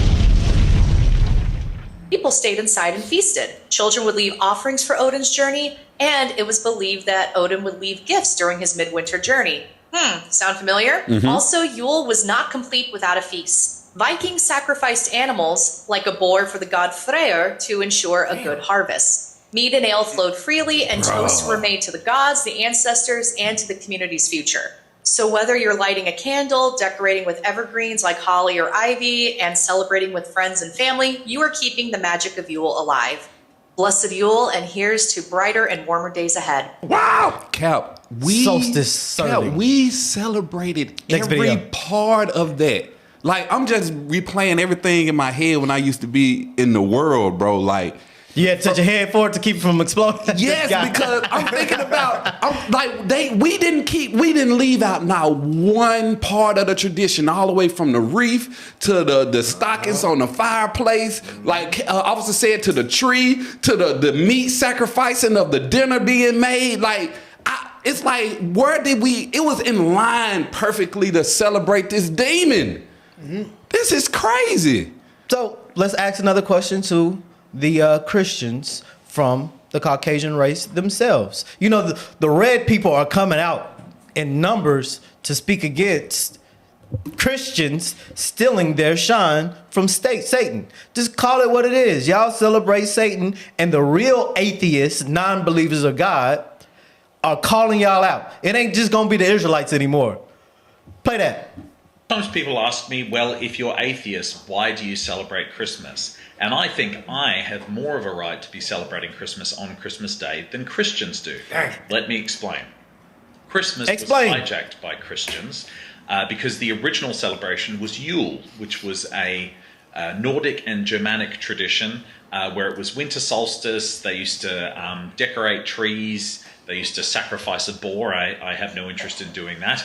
But it was primarily a Nordic and Germanic tradition. And when the Christians came, when the Romans invaded, instead of making them celebrate a completely new holiday, all they did was they just stole the day.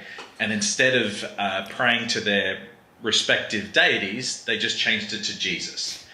So when I celebrate on the 25th of December, I am actually carrying on that tradition because I have lineage that is Scandinavian. My mum's maiden name is from a Scandinavian settlement. Pause right there. England. So he's telling you about the Romans, but the Greeks were doing the exact same thing. So let's take a look at history on the Greeks. 2 Maccabees 6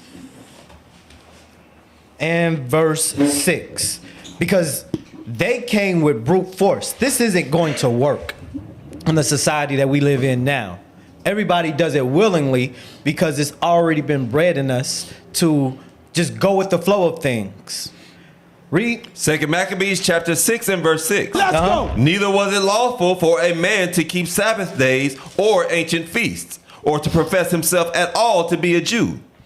And in the day of the king's birth, every month, they were brought by bitter constraint to eat of the sacrifices. So this is what they were doing to us during that time. Let me see if I wanted to do something. Go to 2. Go to verse 2. And to pollute also the temple in Jerusalem, and to call it the temple of Jupiter Olympius. A star. A planet. Sky worship. That's what they wanted us to call our temple during them Hellenizing us. Read. And that in Gerizim of Jupiter, the defender of strangers, as they did desire that dwelt in the place. Read on. The coming in of this mischief was sore and grievous to the people. For the temple was filled with riot and reveling by the Gentiles. Type of festivals, drinking, sex, all of those things. Read. Who dallied with harlots and had to do with women within the circuit of the holy places. Ain't that what Huey explained they was doing? This is your Yule Day as to why it was exiled, because America was trying to paint itself as a Christian-based nation that the Israelites would accept but keep them in sin. Wow! Read. And besides that, brought in things that were not lawful. What type of things? The altar also was filled with profane things which the law forbiddeth. Neither was it lawful for a man to keep Sabbath days or ancient feasts, or to profess himself at all to be a Jew. Read. And in the day of the king's birth, every month they were brought by bitter constraint to eat of the sacrifices. And when the feast of Bacchus was kept, the Jews were compelled to go in procession to Bacchus carrying ivy. Carrying what? Ivy. Ain't that a evergreen type tree? Yep. The tree that stays alive during winter? Yep. So what were they making them do by bitter constraint and defiling themselves? When you look, hey, Cat, when you go, I'm from New Orleans, right? You have this thing called the Bacchus Parade. You can look it up. It's a Mardi Gras. All that stuff, all the stuff that we doing is all the same before. It's like what you were saying earlier. Ain't no new thing under the sun. We are worshiping. This is Satan's world. The wicked, the hand of the how you go? The earth is given to the hand of the wicked. Yeah. They are running everything. How can, like I always say, check this out, Cap. If Christmas is about Jesus, because they say it's about Jesus. This is about Jesus. Well, on your job, you got the Christmas tree. Yeah. You got the manger. You got all the animals. You got the baby Jesus. You got all that stuff there at work. Yeah. At the hotels, at the hospitals. But you cannot talk about Bring it out. religion or politics. In these same places. Wow. In How these can same you facilities. have this going? How can how can Christmas be even brought up in the job? How you can say happy holidays? How you can say all this stuff you're bringing up? If it's about that, Yeah. you know it's not about that. It's a trick. It's a lie. Right.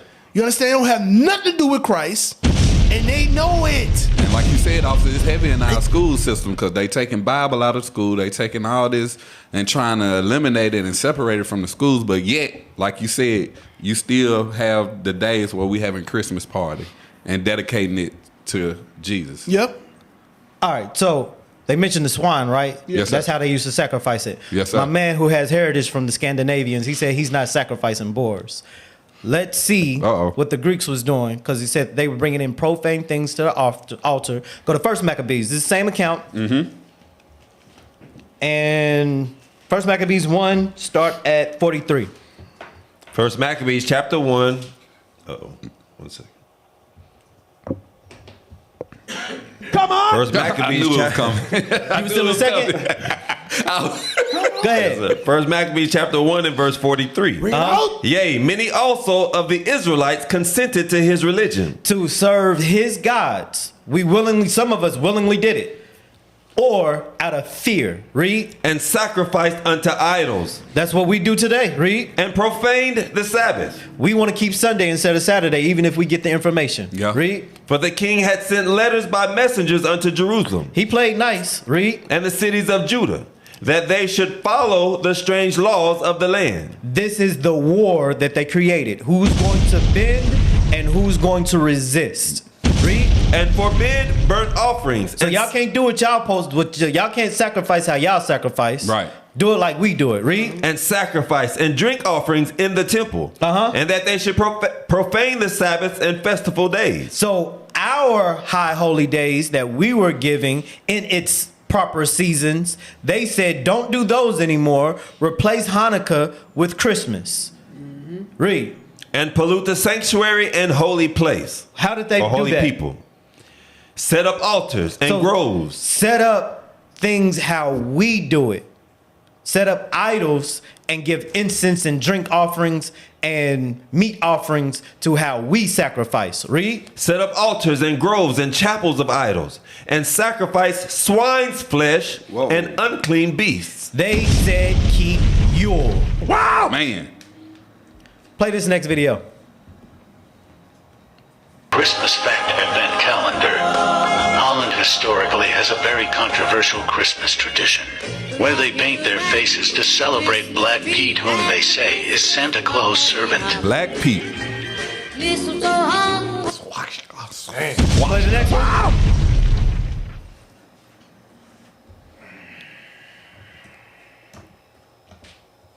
Nicholas and his servant. So the servant would help him make toys, things of that. Daniel 7. What?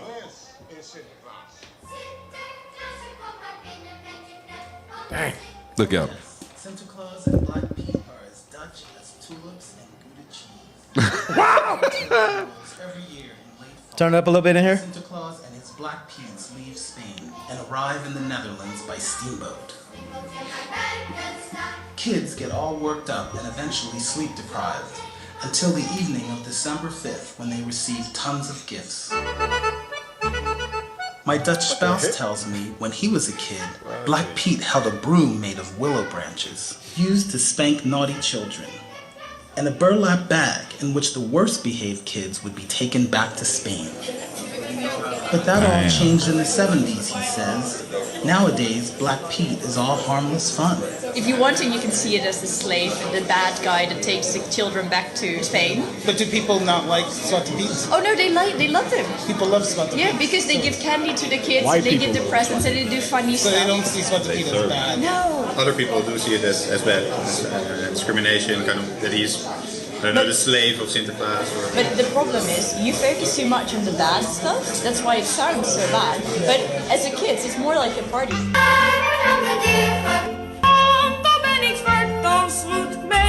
I must say, looking at it from my girlfriend, it's a bit different. He looks still very nice. Now listen to this. See that?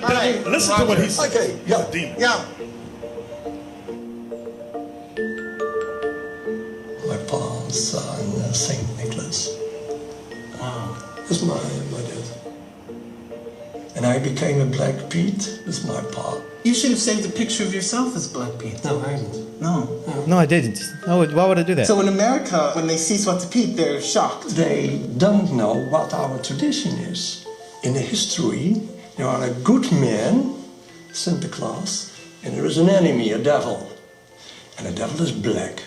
Pause right there. Wow. God. So free and talented. Right. What happened historically is we ruled over them and became their servants. They're just continuing on in their traditions of around this time, we need to celebrate our victory over our greatest enemy, our devil, the sons of God. Get Daniel 7 and verse 21. Daniel chapter 7, verse 21. Come on! I beheld, and the same horn made war with the saints. So Edom is making war with the saints. Read. And prevailed against them. They conquered us in the Dark Ages. Some in Europe call it the Golden Ages. But the Dark Ages is when we ruled, and then the Renaissance came and they conquered us. Read. Until the Ancient of Days came, and judgment was given to the saints of the Most High. That's what we're waiting on now. Read. And the time came that the saints possessed the kingdom. Read. Thus he said, the fourth beast shall be the fourth kingdom upon earth. That was it. So they made war with the saints. And we lost. And we're still battling that. Give me Revelation 11. Start at verse 8. I better not get there before you. Come on. Revelation chapter 11 and verse 8. Let's go. And their dead bodies shall lie in the street of the great city. Because they beat us spiritually. Read. Which spiritually is called Sodom and Egypt. So what was going on in Sodom and Egypt? A whole lot of immoral acts. Egypt, bondage. But you also got to remember, sun worship came from the Hamitic people. Yeah. Wow! They got it from Egypt. Alexander the Greek, which I'm Lord willing, I'm going to bring it out on how Alexander got it and spread it amongst his Caucasian conglomerates. But they got these practices from the Egyptians and remixed it, hoodwinked it to their own liking and understanding. Damn. That's why it's mentioning Egypt as well, because these same gods gotta be conquered. The sun god Ra, who they call Zeus, Jupiter, Apollos, and all of that. It all came from Egypt. Read. Where also our Lord was crucified. And they of the people and kindreds and tongues and nations shall see their dead bodies 3 days and a half, and shall not suffer their dead bodies to be put in graves. So they're rejoicing over us being conquered by them. And every year over there in Europe, they show you how they conquered you and ruled over you by giving you Santa Claus serving as Swate Pete. Dang. I said that wrong. Swate Pete is serving Santa Claus, the great saint. This is what I meant. Let me correct that. Showing that we conquered these people. Read on. Verse 10. And they that dwell upon the earth shall rejoice over them. All the nations are rejoicing, and they're doing it by their holidays. Because major conquers happened and they set the day. See, the gods are still with us. Yeah. Let's celebrate it. Even though the masses may be ignorant. Read. Shall rejoice over them and make merry, and shall send gifts one to another. You are the gifts. Now the gift is you slave all year, and on these particular day, you go broke, giving back to their economy and not yours, not serving your God. They're rejoicing because we got them. They believe in our gods, and they bring us all of their wealth so we can continue to rule over them with harsh deceit. Wow! Read.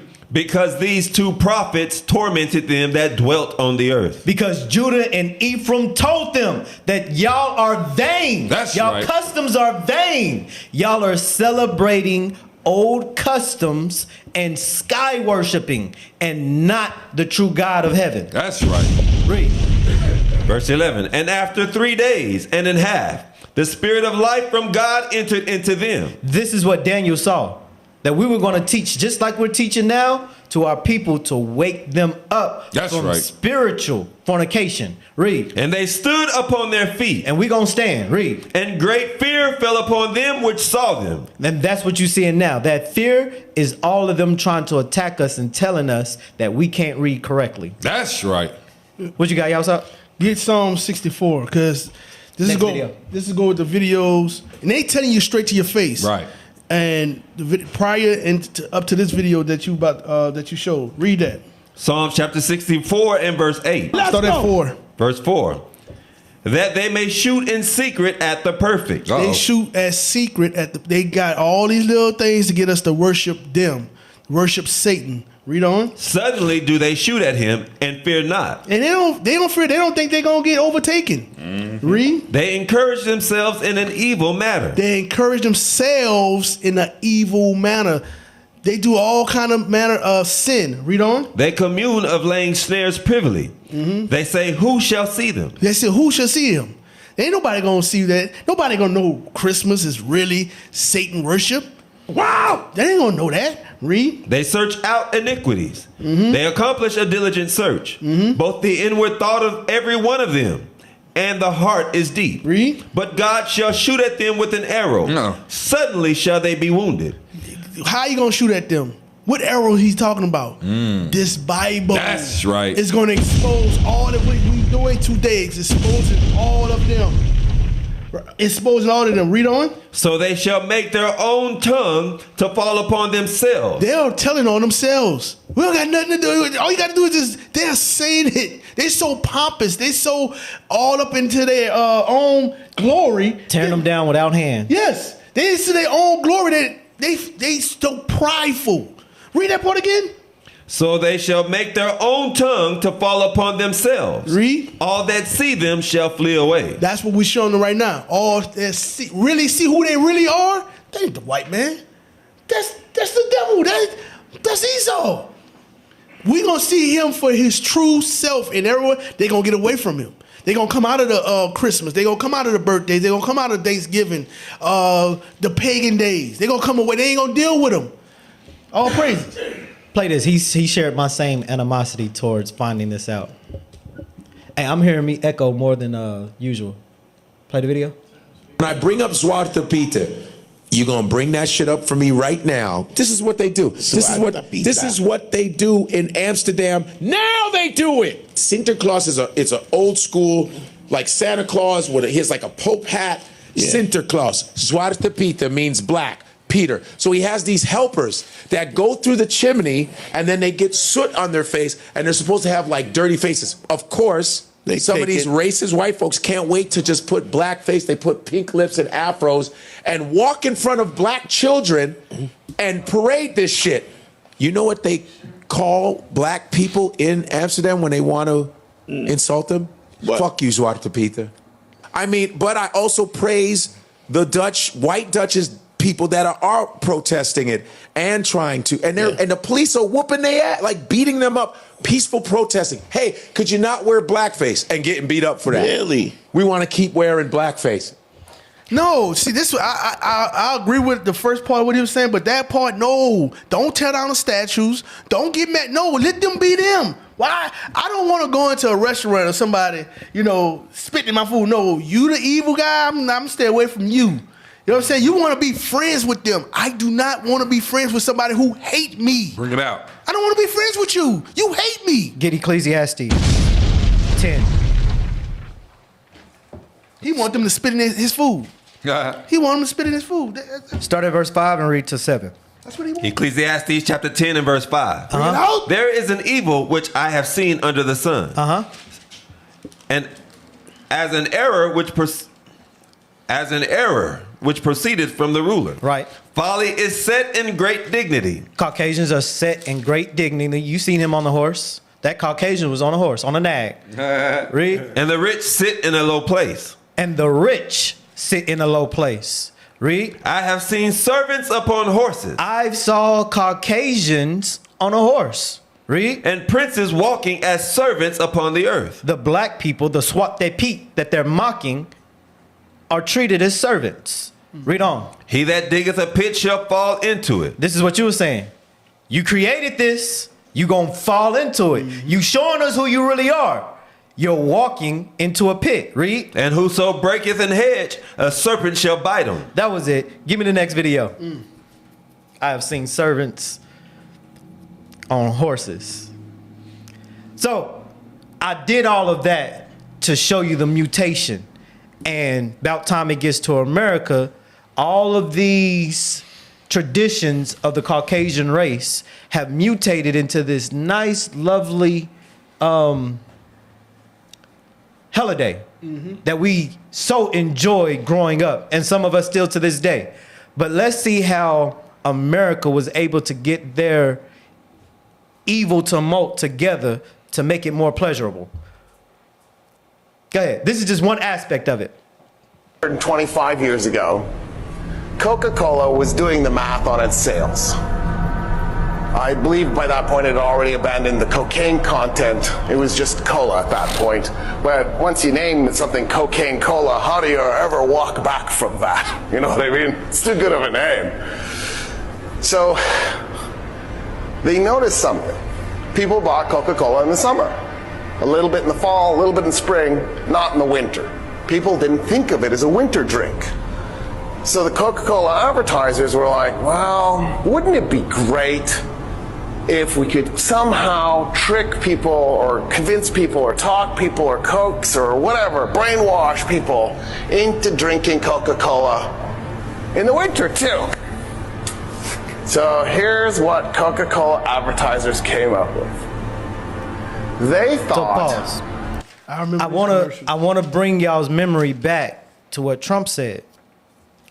If you say it long enough, hard enough, and often enough, people will believe you. This is about Satan Claus. Don't lose the thought. Play. What if we somehow worked Coca-Cola into Christmas? I remember.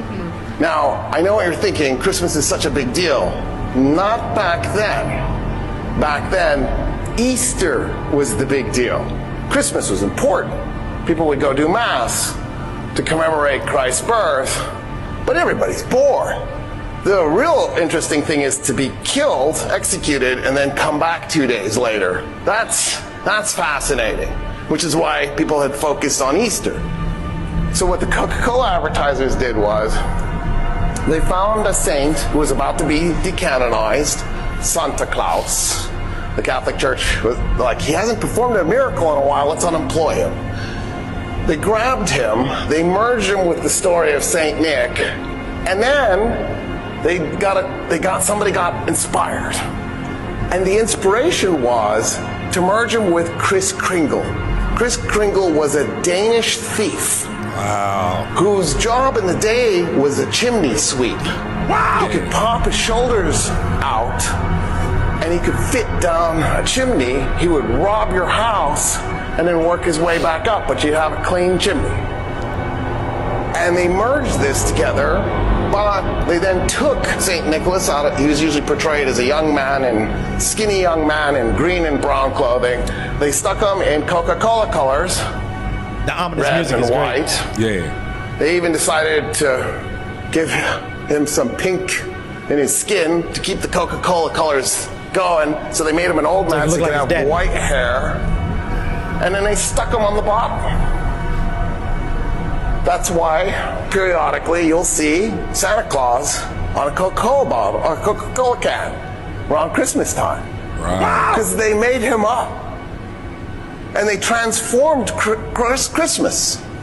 So instead of Christmas being an important event, but not an especially emotional event, an especially involved event necessarily. I mean, there were nice traditions around it, stockings and maybe a Christmas tree. They turned it into this thing where all of a sudden this mythical being who drinks a lot of Coca-Cola is bringing you presents. I guess that's how he stays up so late, because think about how many hours it would take to bring presents to everybody.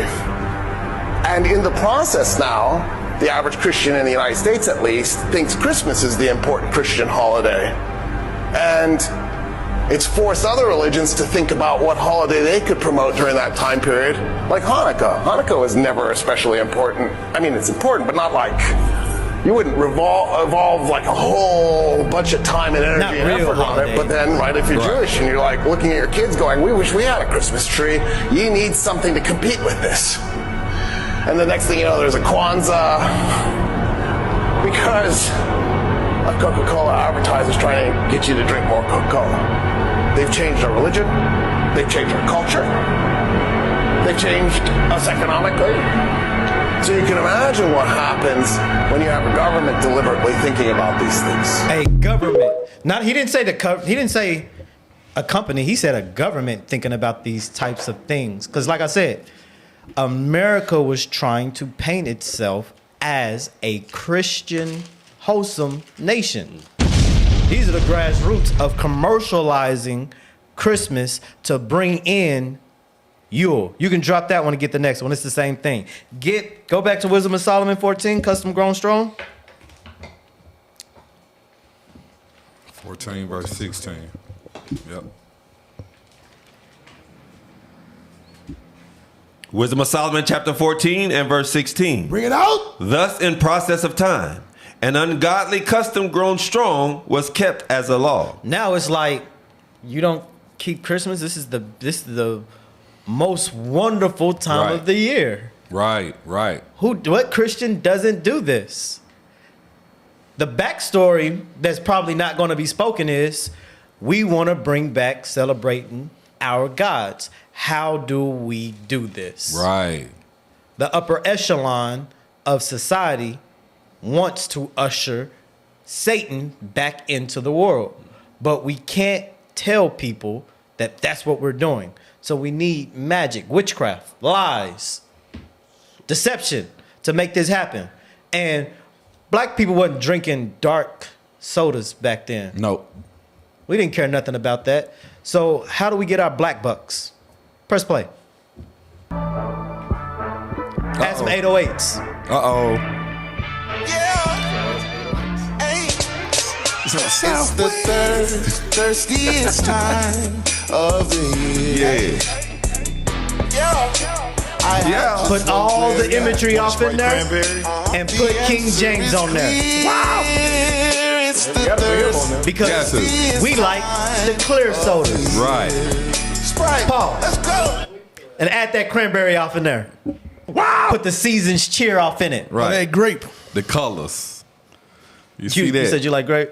Oh, dude. I said all the grapes. I ain't say, why you got to put me on blast? I'm asking you what you said.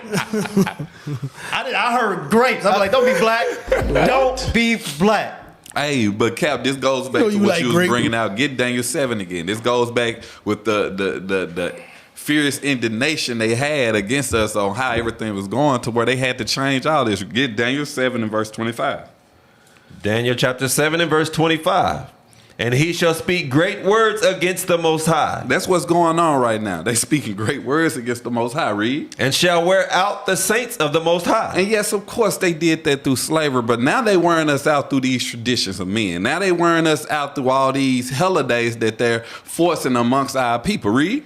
And think to change times and laws. And that's what he just said in the last video. We had to figure out how to change things, how to rearrange a few things to put it in our perspective to make the people want to involve themselves. Read. And they shall be given into his hand until a time and times and the dividing of time. But what they don't know, now give me one more, get Jeremiah 49 and verse 10.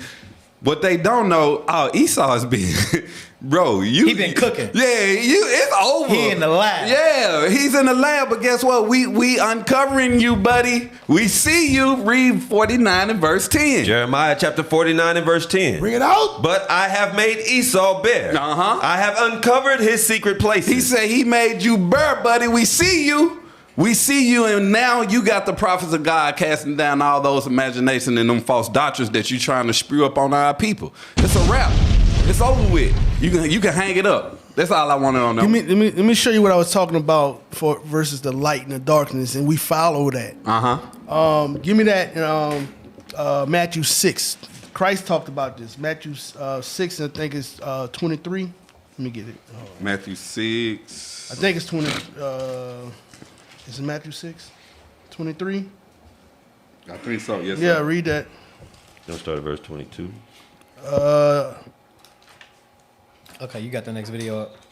Matthew chapter 6 and verse 23. Let's go. But if thine eye be evil, thy whole body shall be full of darkness. If therefore the light that is in thee be darkness. Is the what? If therefore the light that is in thee be darkness. If the light that's in you be darkness. What is that talking about? How can the light be darkness? It's evil. That's right. It's not the light that, it ain't the light that it's supposed to be.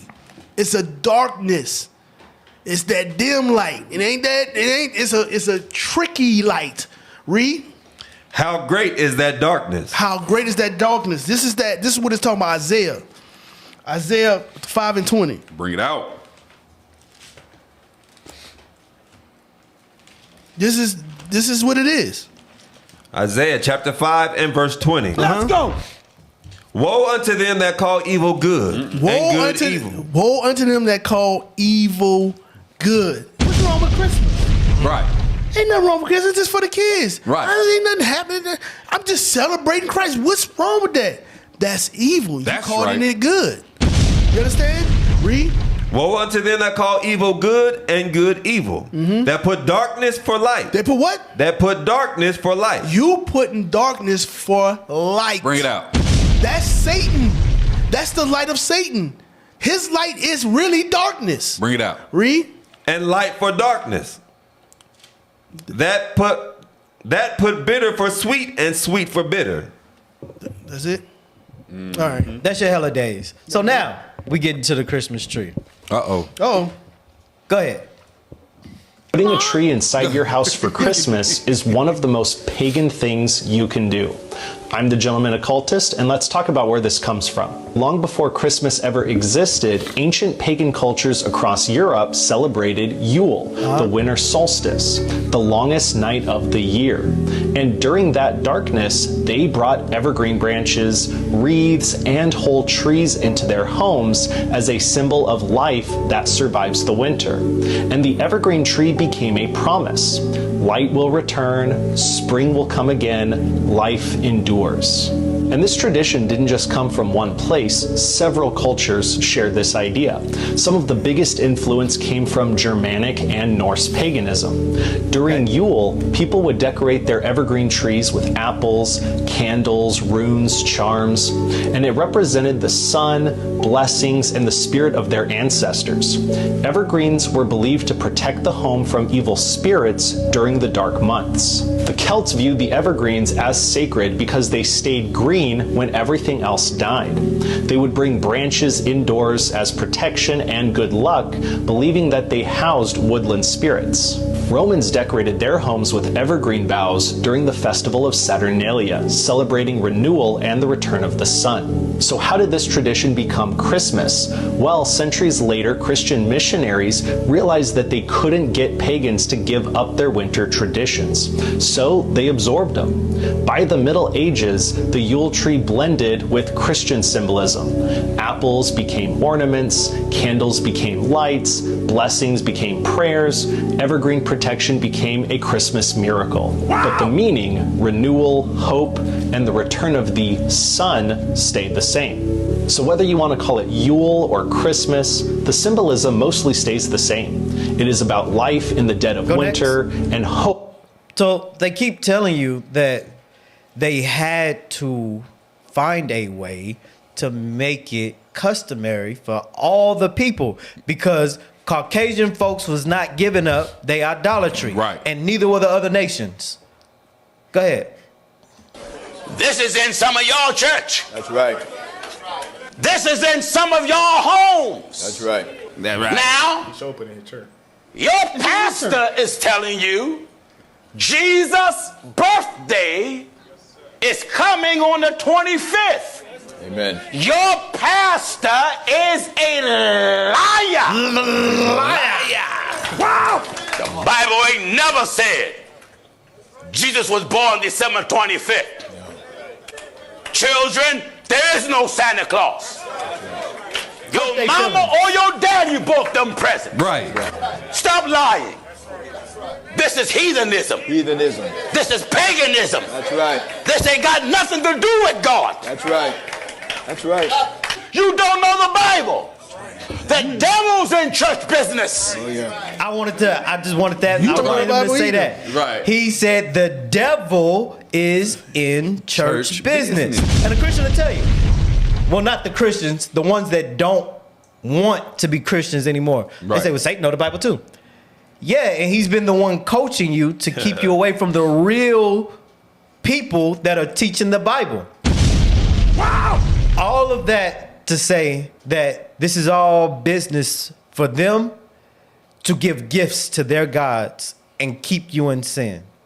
So I think I got one more video after this, right? Yeah.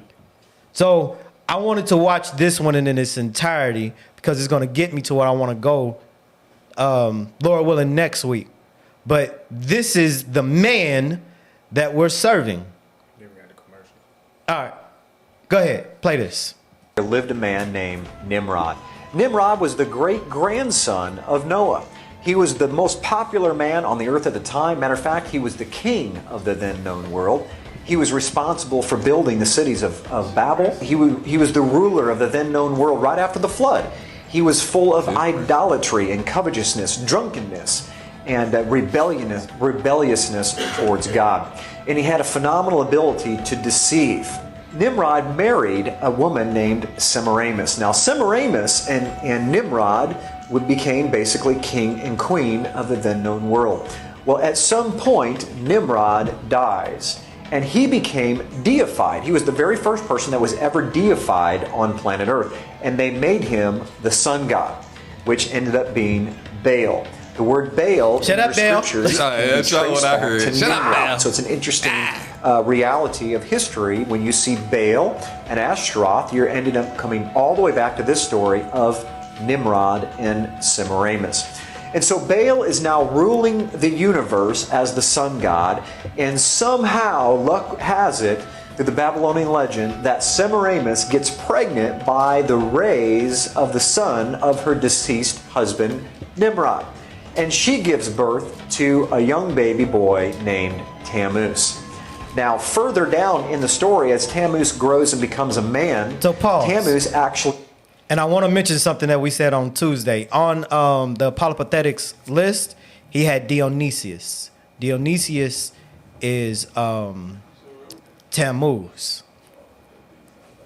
That's the Caucasian version of this demigod that was born in this manner.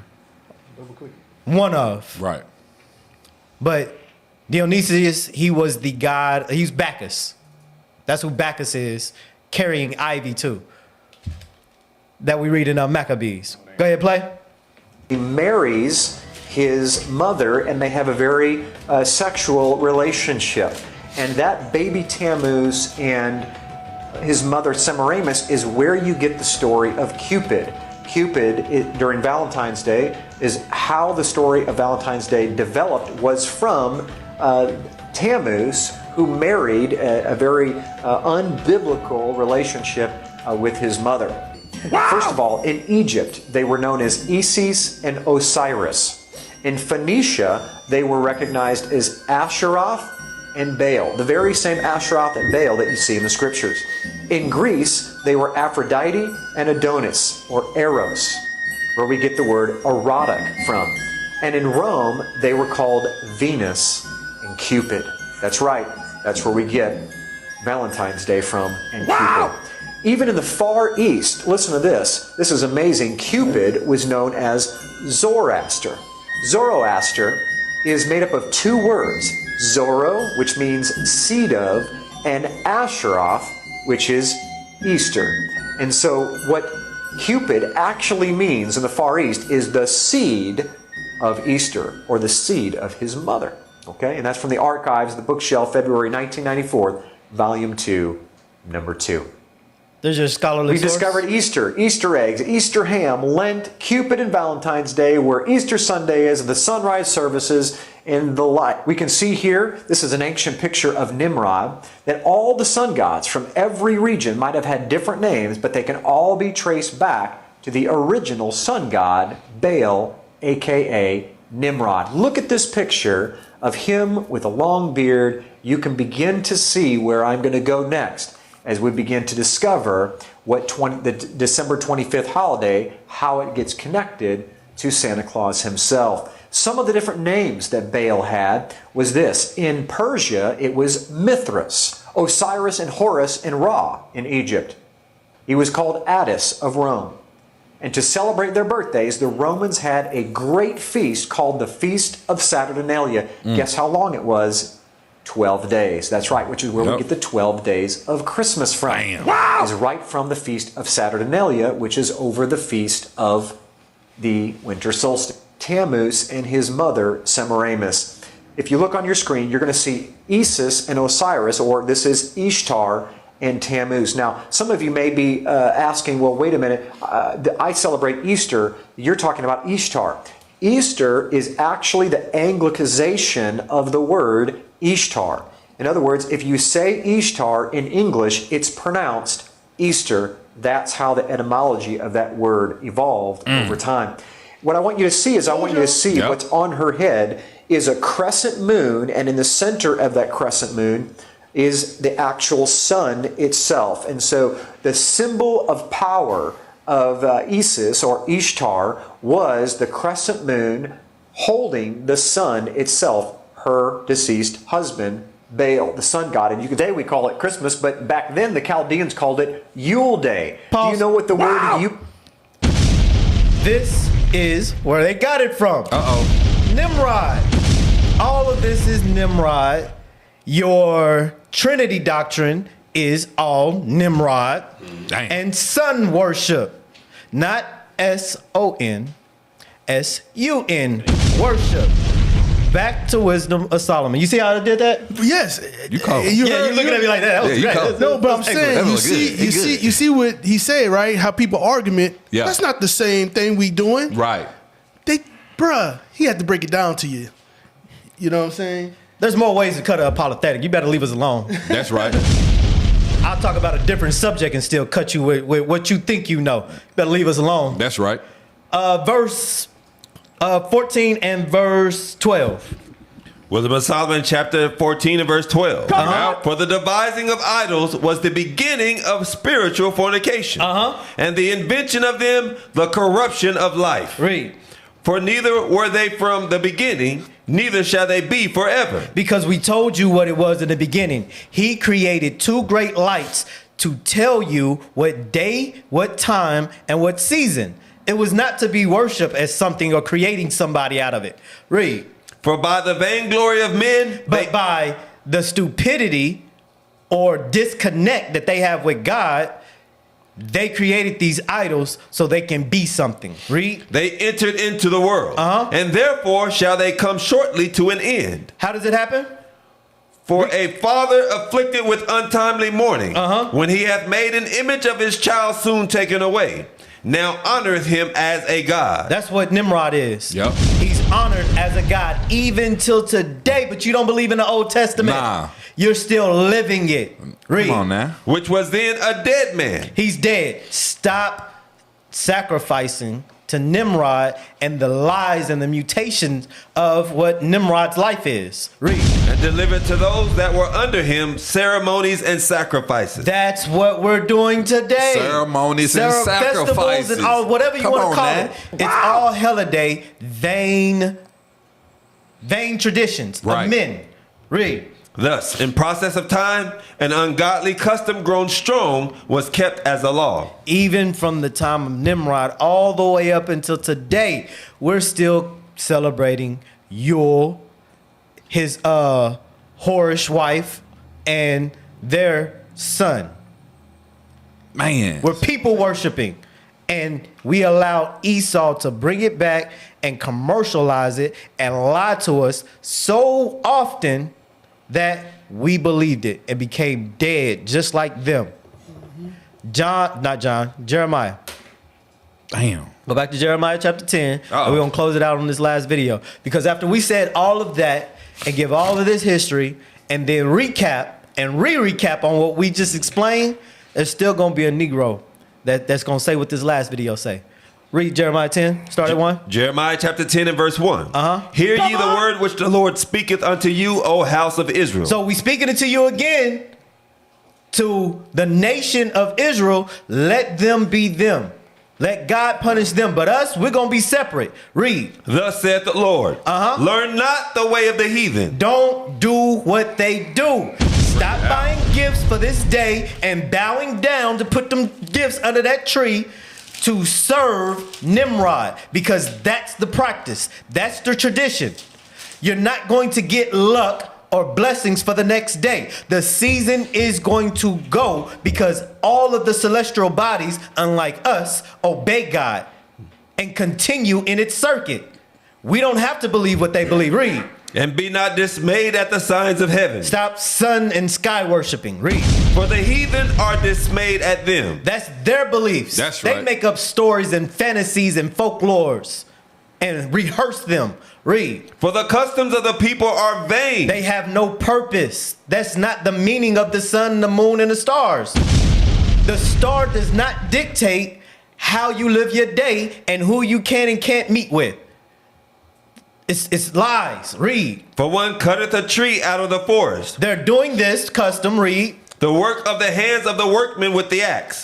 They deck it with silver and with gold. They're decorating it to give honor to their sun god because the position of the sun must go back and they want favor for the year.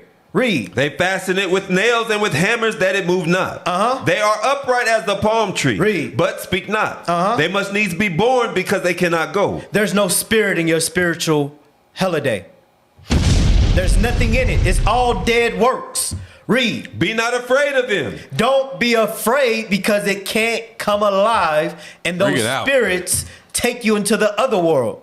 Nimrod, Tammuz, they can't come back.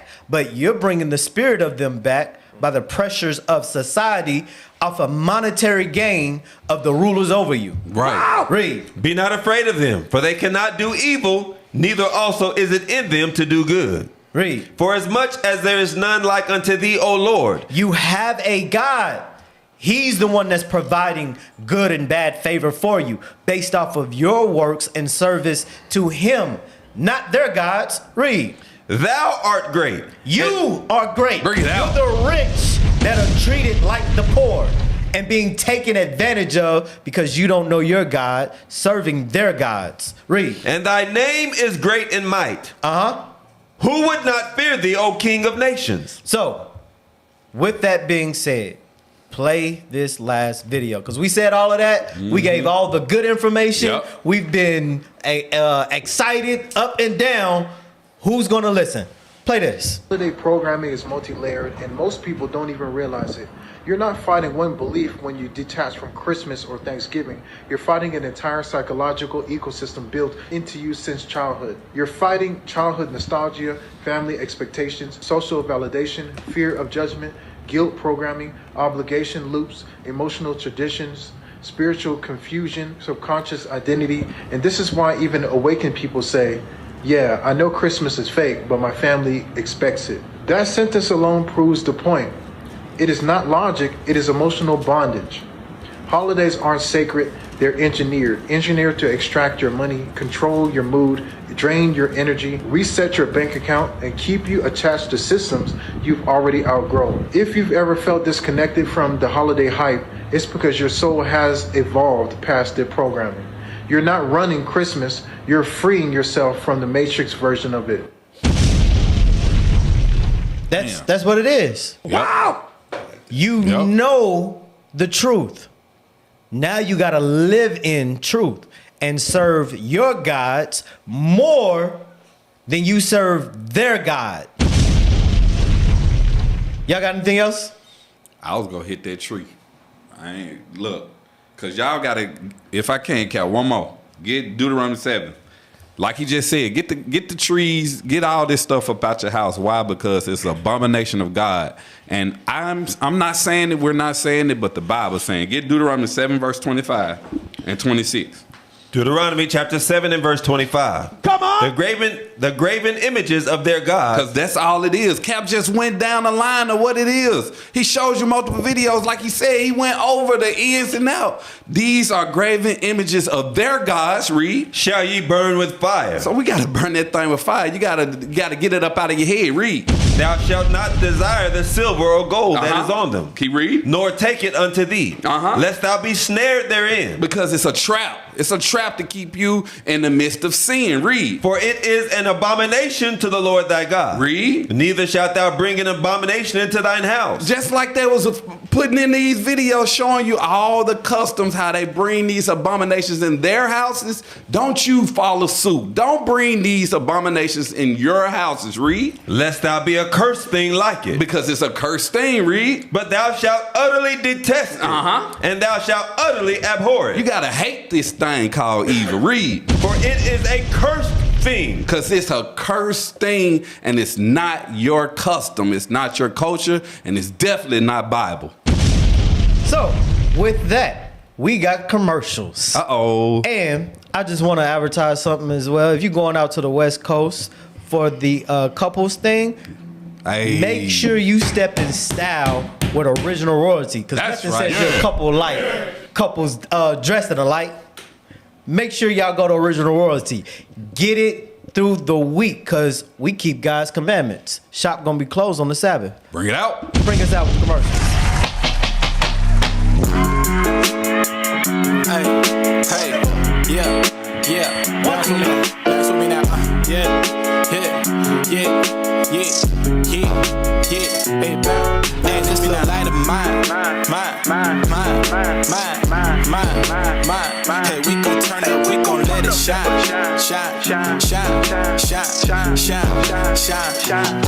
Hey, and this little light of mine.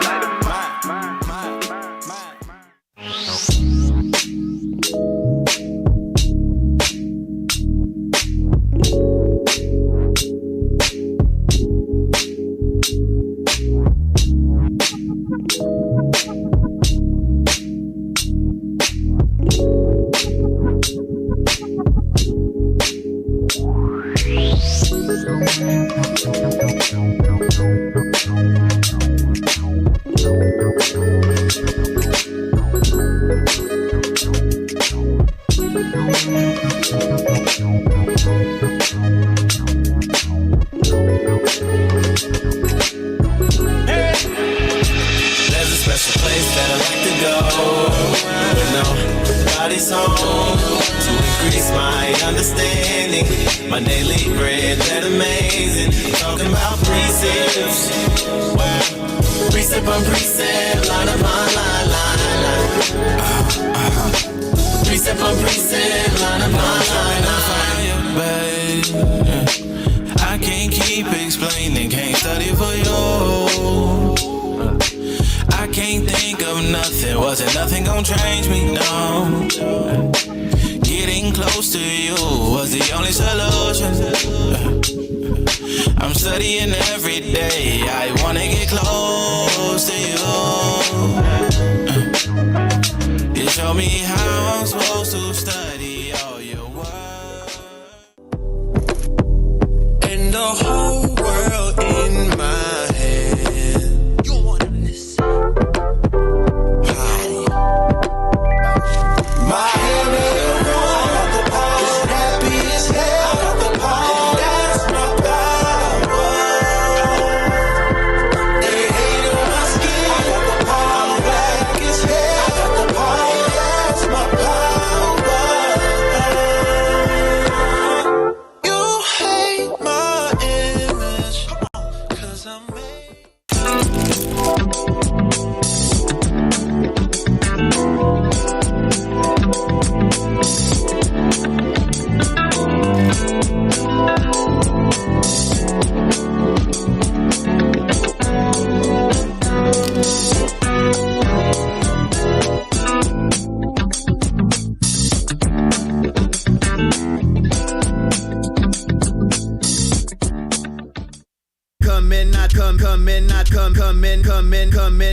come in, not their Bible casting down